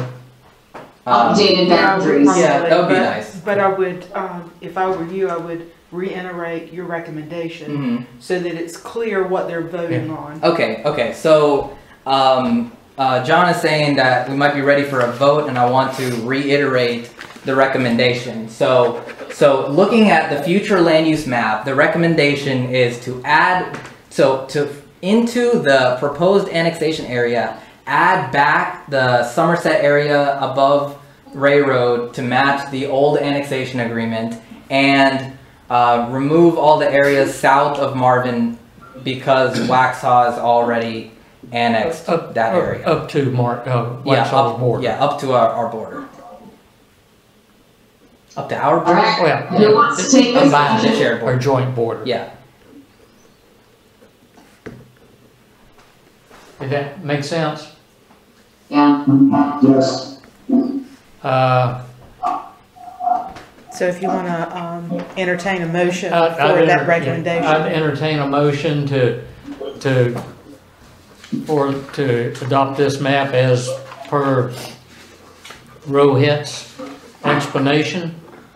So moved. Second. Second. Oh, that was Kelly. Mark, Yes. Chris, Aye. Paul, Aye. Michael, Aye. Kelly, Aye. Melinda, Aye. and I'll say aye. Unanimous. All right, great. So the last piece of the future land use map is the consideration of, and I've left it a little open-ended, the other land uses in Marvin, which one instruction by the council, just to recap, was they wanted planning board to reconsider the inclusion of the commercial quarter conditional district at the Bonds Grove Church and Province Road corner.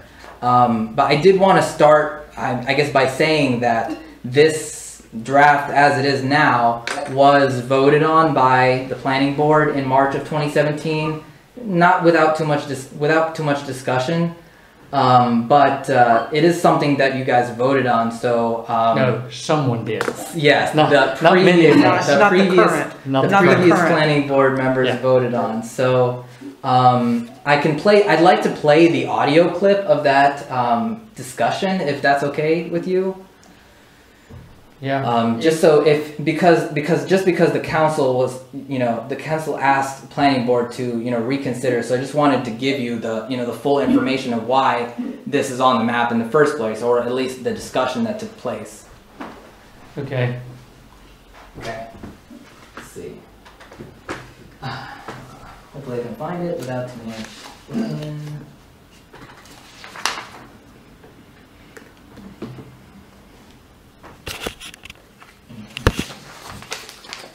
We're discussing this. I think so, yeah. Oh yeah. Just to clear up, so the first topic of conversation is this is right here. Okay. Where it says Wow. courtyards and Yeah. ICD and CC and CC. Okay. That's Gray Byram and Providence. Bonds Grove Church. Bonds Grove. Bronze Grove. Okay.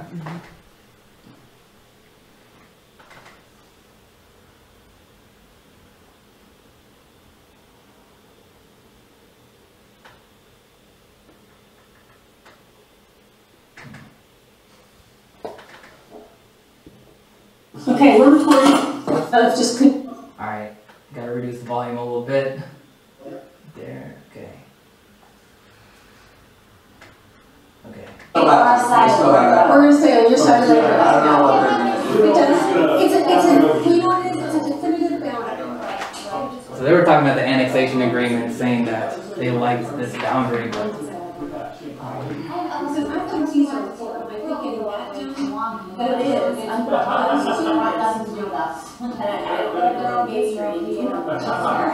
I think she's using that as a buffer. Okay.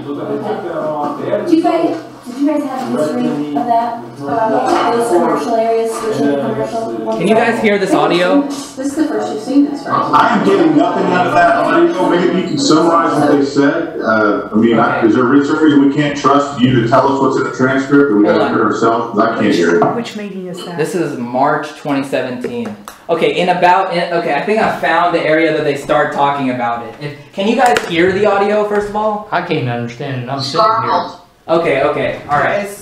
On the zoning map, I just want to point out one thing that we kind of jumped over. On the zoning map, under the ICD courtyards, and the zoning map is this one, right? The more zoning map, there it has 2 little red blocks. Yes. On our current zoning maps, those are currently listed as residential. Mary is recommending that you change those to commercial. And I believe the reason she's doing that is because it acts as a buffer to that ICD courtyards, those much smaller lot sizes. They are currently residential. People currently live in those houses. We have had we've had 2 different commercial possibilities come and speak to the council about developing at least the one directly next to the courtyards. One was to turn it into a veterinary spa sort of thing. And I can't remember what the second one may have been a second vet one, I can't remember. But so that is different from our current map, just to point that out. So, what the sphere,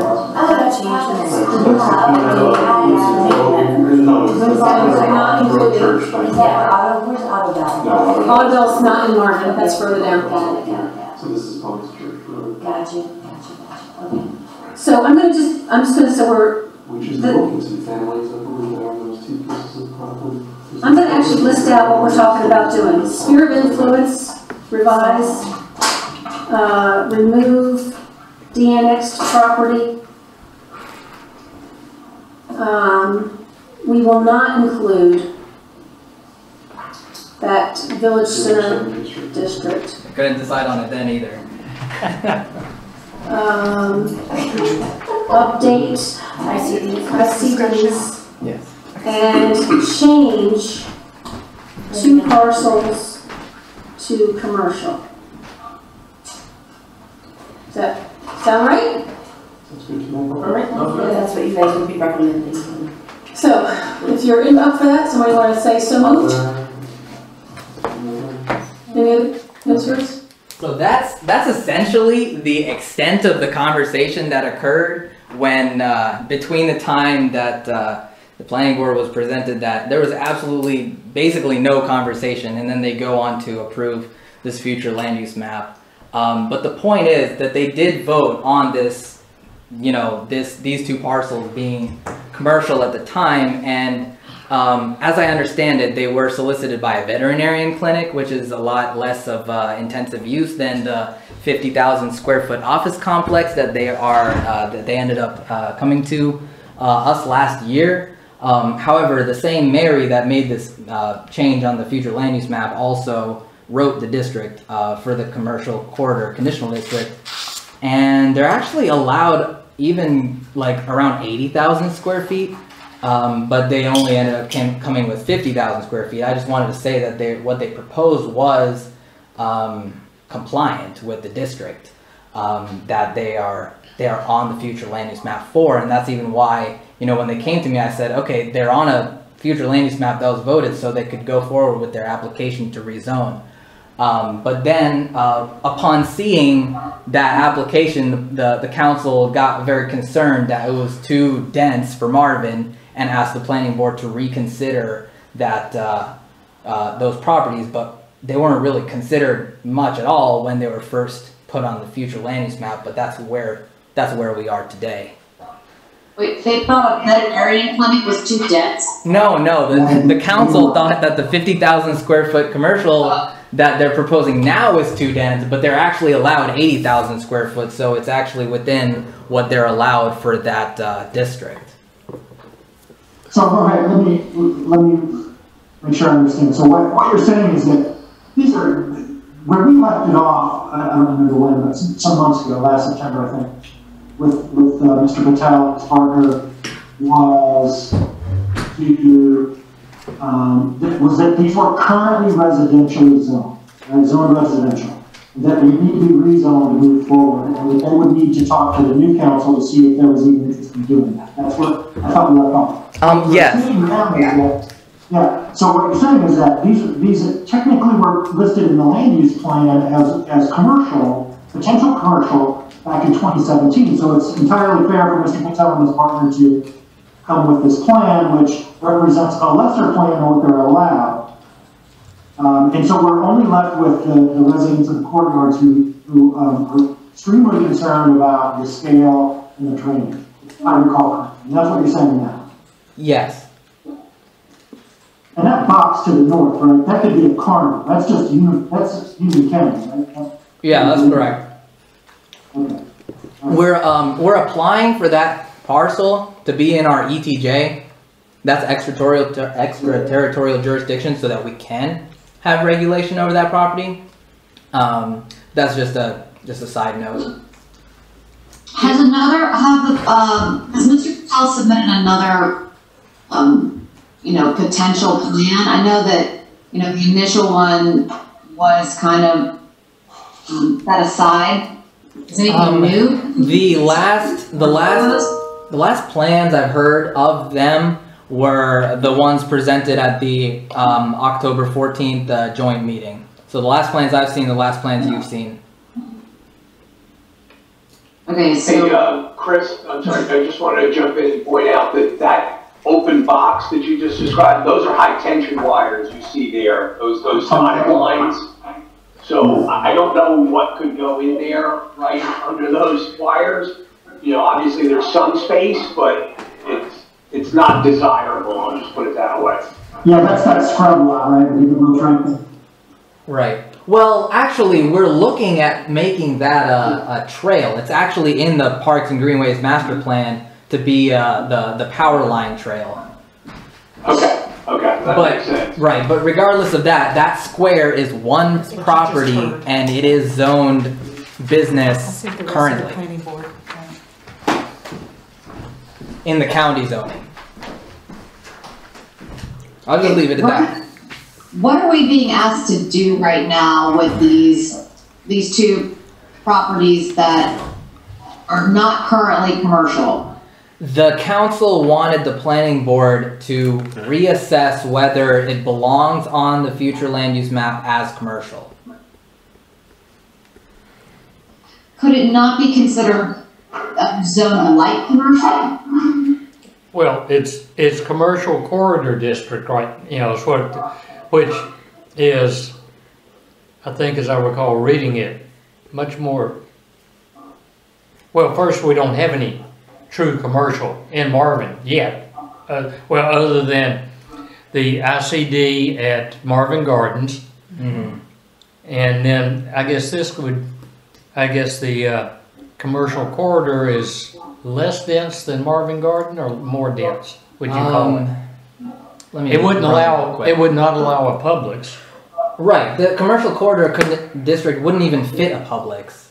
So it would be more of a strip without an anchor. Or maybe the anchor would be like a 5,000 square foot like restaurant, or maybe 10,000 square foot daycare or something. I think there was some square footage maximums within that zoning, isn't it? It was a predominantly 5,000 square foot tenants or less was in the district language, yes. So it is meant to compel smaller scale tenants. Like, can you give an example of a 5,000 square foot business, just that we know kind of? Sure, like a Cold Stone or a CrossFit like studio. Cold Stone's going to be about 1,200 square feet. A 5,000 square feet would be like a Sherwin-Williams. You go to a Sherwin-Williams, they're 5,000 square feet. Yeah. Okay. That's all. Thanks, Mike. You're welcome.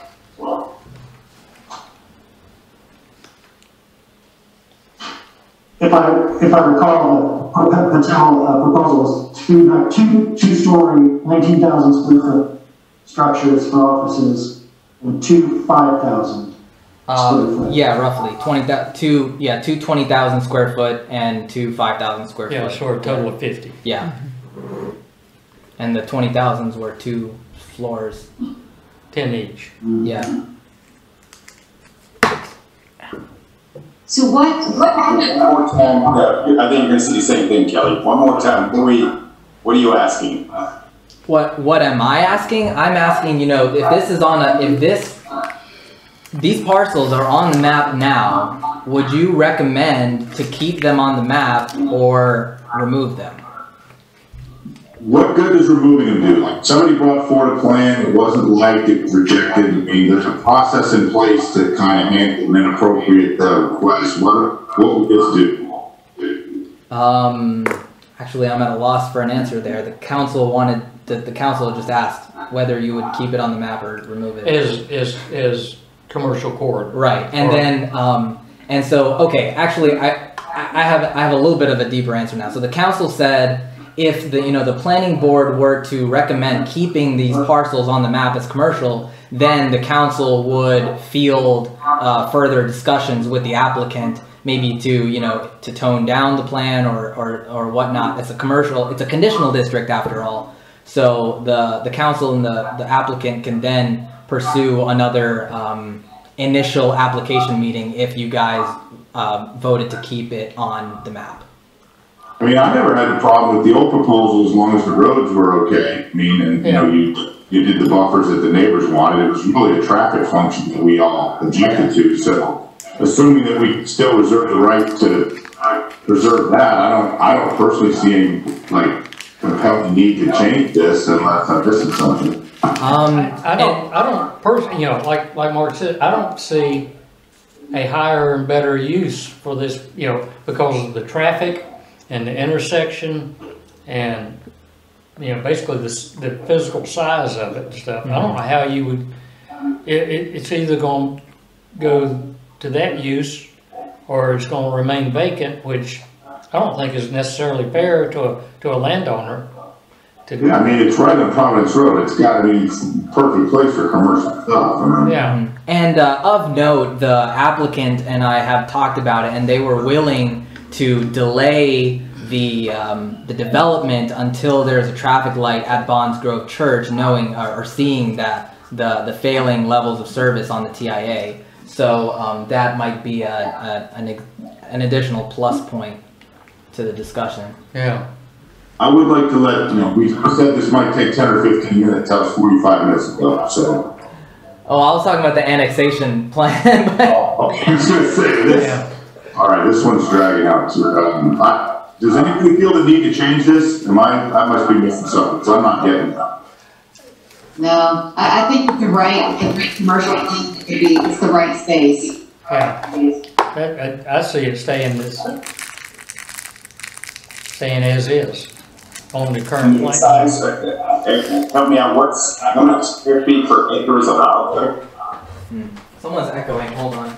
Maybe I'm echoing. How many square feet per acre are permitted? About 80,000. I can run that calculation back. That's impossible. The floor area ratio allowed in that district is 0.2.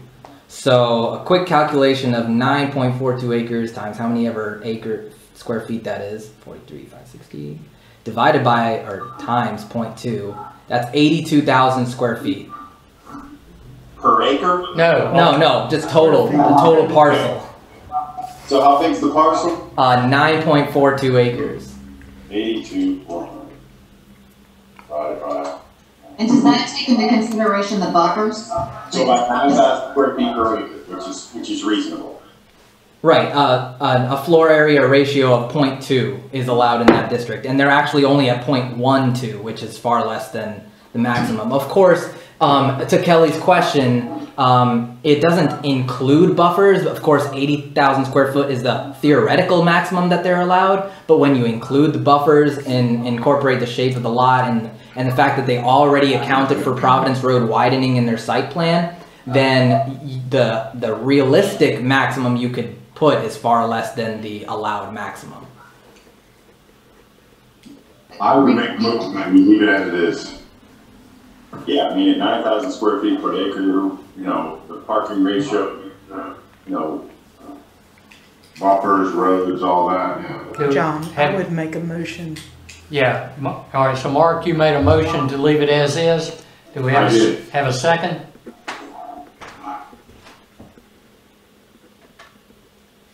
I would second that. Can we do that? Yes. All right, I seconded. Any further discussion? So, so you vote yes to agree and no to take it off? That's correct. Yeah. Yeah, yes, a yes. Leave it as this, correct? Right, a yes vote would to be to keep it, and a no vote would be to not approve keeping it. Got it. But a Okay. yes vote does not necessarily mean that it has to be commercial, we're just saying that. It's on the future land use map, It's which just is on the map. Yeah, it's a on the map. proposition, right? So do you want to clarify the motion and just say, leave as is on the map? On the future land On use the map. future land use map, and then that way it's clear? Yeah, Mark, You want to amend your motion to include, just leave it on the future land use map as is. as is, Mark? Yes, I propose leaving it as is on the future land use map, Okay, yes. thank you. Okay, all right, now, second that amendment. Mark, since you made the motion, your vote? Aye. Chris? Paul? Aye. Michael? Aye. Kelly? I, Melinda? Aye. Aye. Unanimous, it will stay as currently shown on the land use map. Okay. All right. And with that, I just want to not conclude the conversation yet, because just for the sake of thoroughness, I want to ask if there are any other locations in Marvin that you would consider commercial uses. And that can be a simple no, but I just wanted to ask that question. Or not at this time, how was that? At this time, I have no request for future commercial land uses right now. Yeah. Now, do we need to clarify again, the Birch Brothers parcel on Newtown Road, which is not in Marvin, is shown on the current future land use map as light industrial district. Can you show that on the map, please? Yes. You all can see my screen, right? When we see ICD and the two red commercial now, where you're moving the screen, so yes. That's the green parcel right there in the middle of the screen. Gotcha. Everybody familiar? Birch Brothers, the metal. Yeah, now I know what you're talking about, yes. Yeah.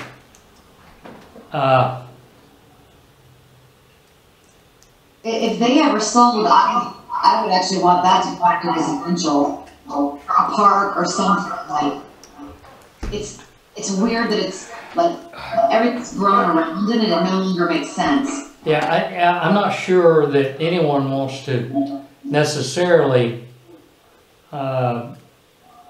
advocate for light industrial in Marvin. That's my point. The reason I'm bringing that up. Mm-hmm. You know, it's currently grandfathered. Well, it's in unincorporated Union County, and so it's legal now. No, it's not even Marvin. Not in Marvin. Let's assume that it became. It was annexed. Let's just assume, for conversation, that it's annexed. But if it's on the map saying light industrial, then that means that we now have that district. Whereas if we annex it and it's still in industrial use now, it would just be grandfathered. But if it burns down or whatever, that would not necessarily mean that they could go back with it. So, but everything around it, north, south, east, west, is residential, correct? yeah, Yes. yeah. That's where, you know, Kelly. I'm not advocating to change them, but, you know, that just seems to be that it's condoning them. Does it make sense? Not any more than having Somerset in the annex now. I mean, that's how it is. I don't think it's any different from that. Well, But if you, I mean, to take the analogy, like, I mean, God forbid if the neighborhood burnt down, you would still allow a similar thing to be rebuilt there, right? Fair enough. Right. Yeah, you're right. Well, I mean, could you not annex it, and then if they ever choose to, I mean, obviously you grandfather it in, but then if they ever choose to sell it to someone else, strongly recommend that it be The point being, why do we designate it in a green color? Why not just be on the existing map, why not be the same light blue as everything else? That's actually a great idea. Are you artificially devaluing the value of this land by saying, hey, you know, it's currently legal what you're doing, we're gonna annex you, tell you can't do it, suddenly it's worth less? No, that's not allowed. No, you can't. You can't do that. But what John is saying is, instead of explicitly designating that as a light industrial use, just don't designate that as anything. And then if, you know, 10, 20, 50 years down the line, they do annex, and then 100 years down the line they sell, it's not already designated in the future land use map as an industrial district. Do you understand? Okay. Well, does anybody talk about the owners of this property about this? No, but I don't think it's necessary to, just because nothing that's being talked about is gonna not allow them to do it. Even if we annex them, they'd still be allowed to do it. Just, I guess the conversation is that if that use were ever to change, it should change to a residential use. So for now, just don't put any district on that parcel. Okay, so you're not saying make it residential now, you're just saying anything special? Right. Yeah. Exactly. Okay, I now understand. Okay, I'm good with that. It's not the opportunity of it potentially becoming residential, because if you were to ever put it on the market, more than likely a residential developer would want it, so. Right. But, you know, like I said, with it showing up on this map, it says that we are advocating for a light industrial district in Marvin. In perpetuity. Yeah. Right. And that's, Oh, yeah. What do they do there? I mean, it's not like a brownfield. I mean, why wouldn't it become a neighborhood? I mean, you're not mixing chemicals or anything, right? What do we do? I think Something there's with a steel. machine, I think it's a machine shop. They make machines that are used on production line machines, like they make production line manufacturing equipment. yeah, textile, it was. No, I don't remember the exact details, but back when we did talk about annexing, and Providence down south was being considered, I'm pretty sure these guys threw a bunch of money into the anti-annexation process.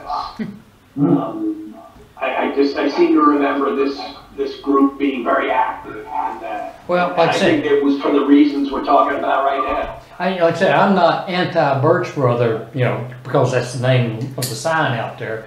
I just don't want to, you know, in regard to the map, advocate for, you know, because, you know, it's like you could say, well, someone comes in there and says, you've already got some industrial, we want you to rezone this other parcel to industrial.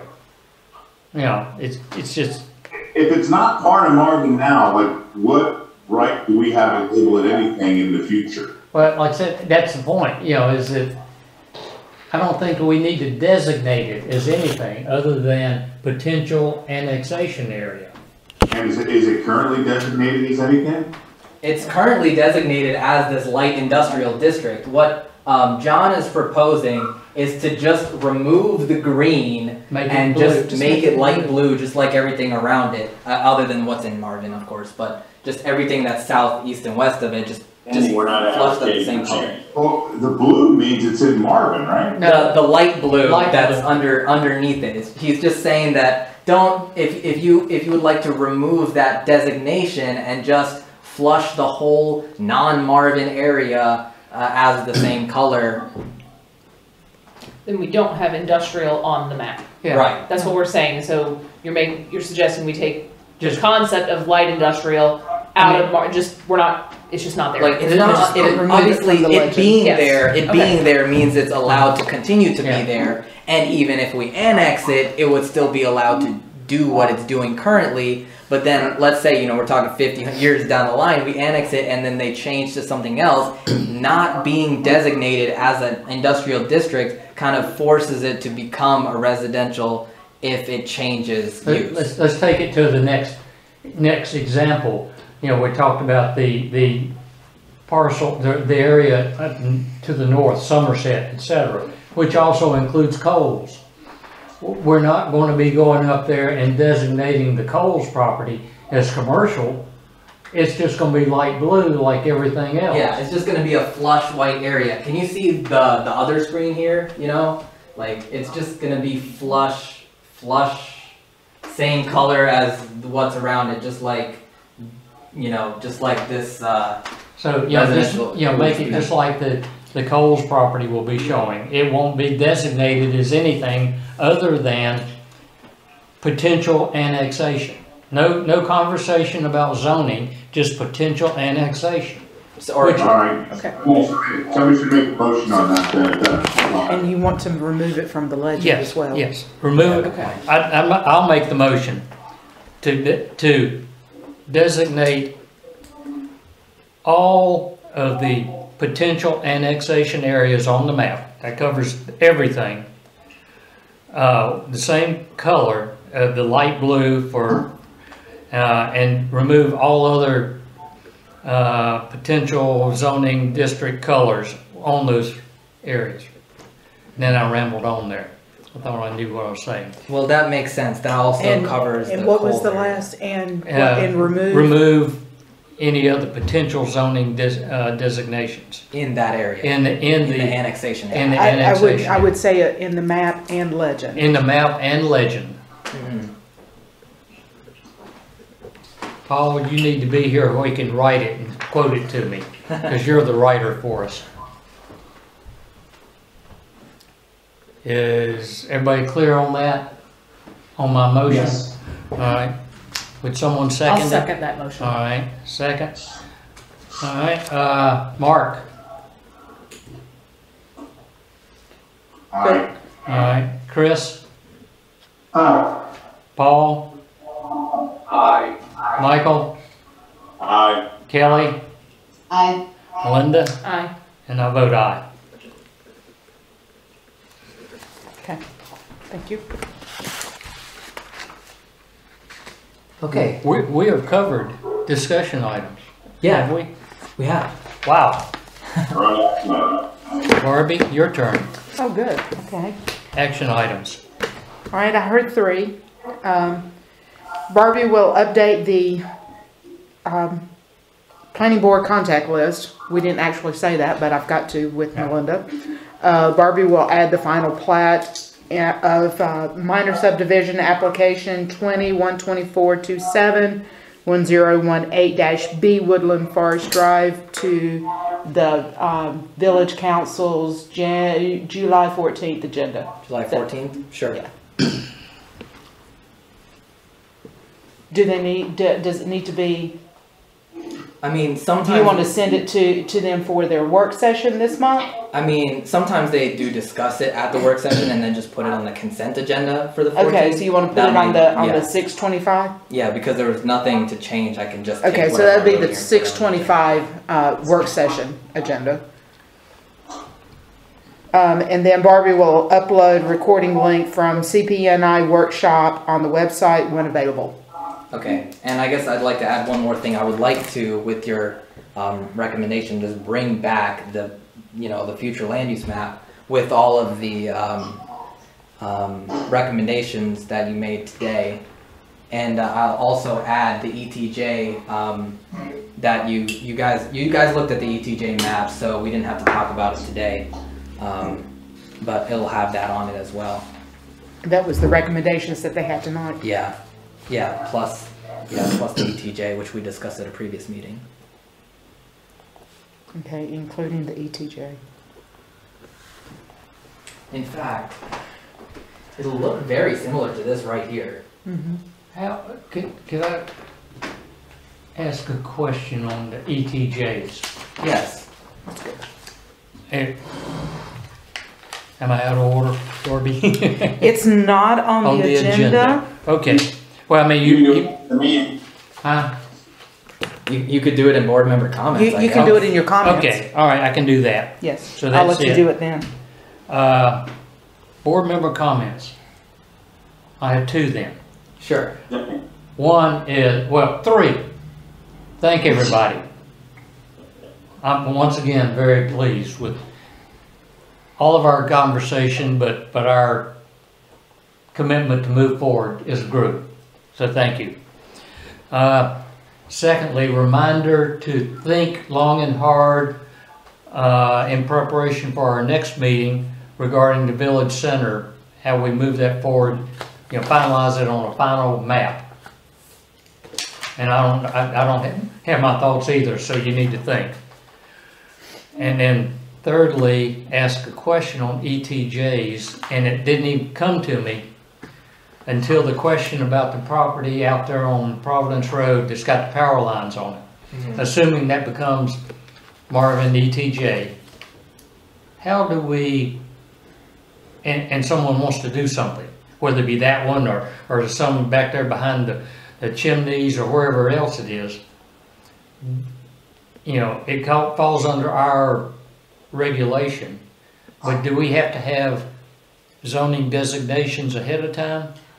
We would, so the map here is what I presented to the county for our ETJ. And I also discussed this at that meeting. We talked about it.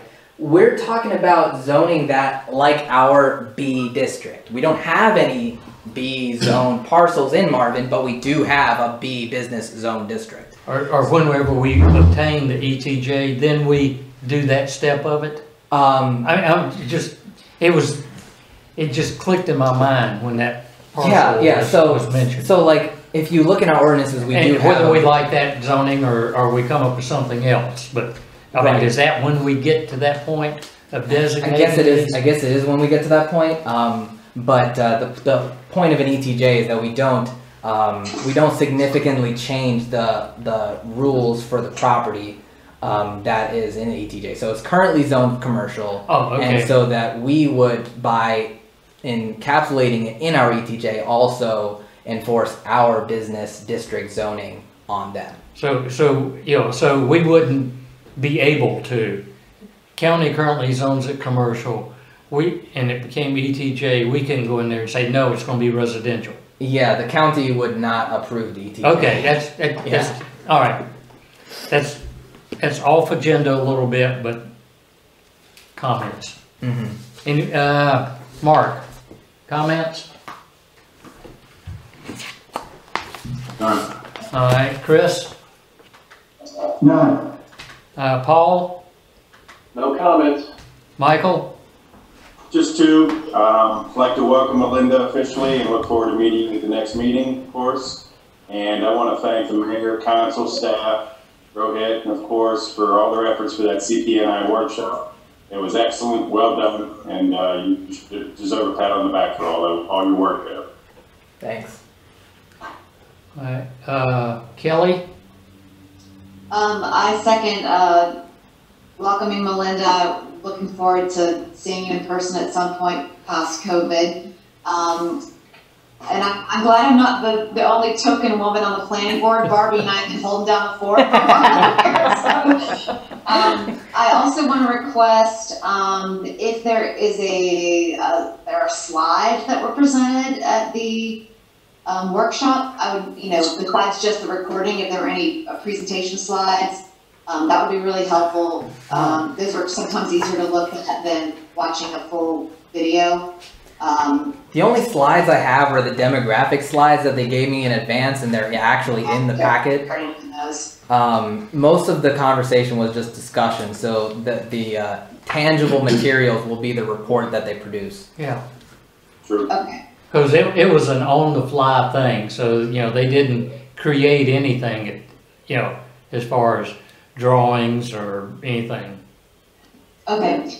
And then the other thing that I would ask is if there is, whether we approve the map at our next meeting or not, I would love to hear from him. What are the next steps besides approving the map? What do we need to be, not only thinking about the map, but what do we really need to be thinking about next? Mm-hmm. Because there's also some history to some, there are some materials that came before us that we could review. I just want to be able to read up on anything prior to next meeting.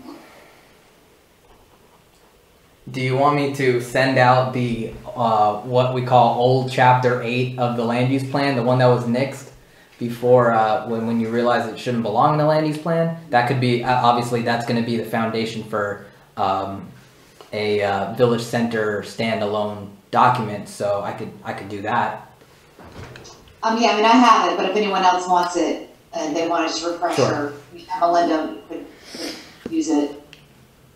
If I can chime in, I think that the CPNI workshop will provide us with appropriate steps on here's where you're at, here's the next step. I mean, that's what I got out of that, if I'm not mistaken, John Monroe.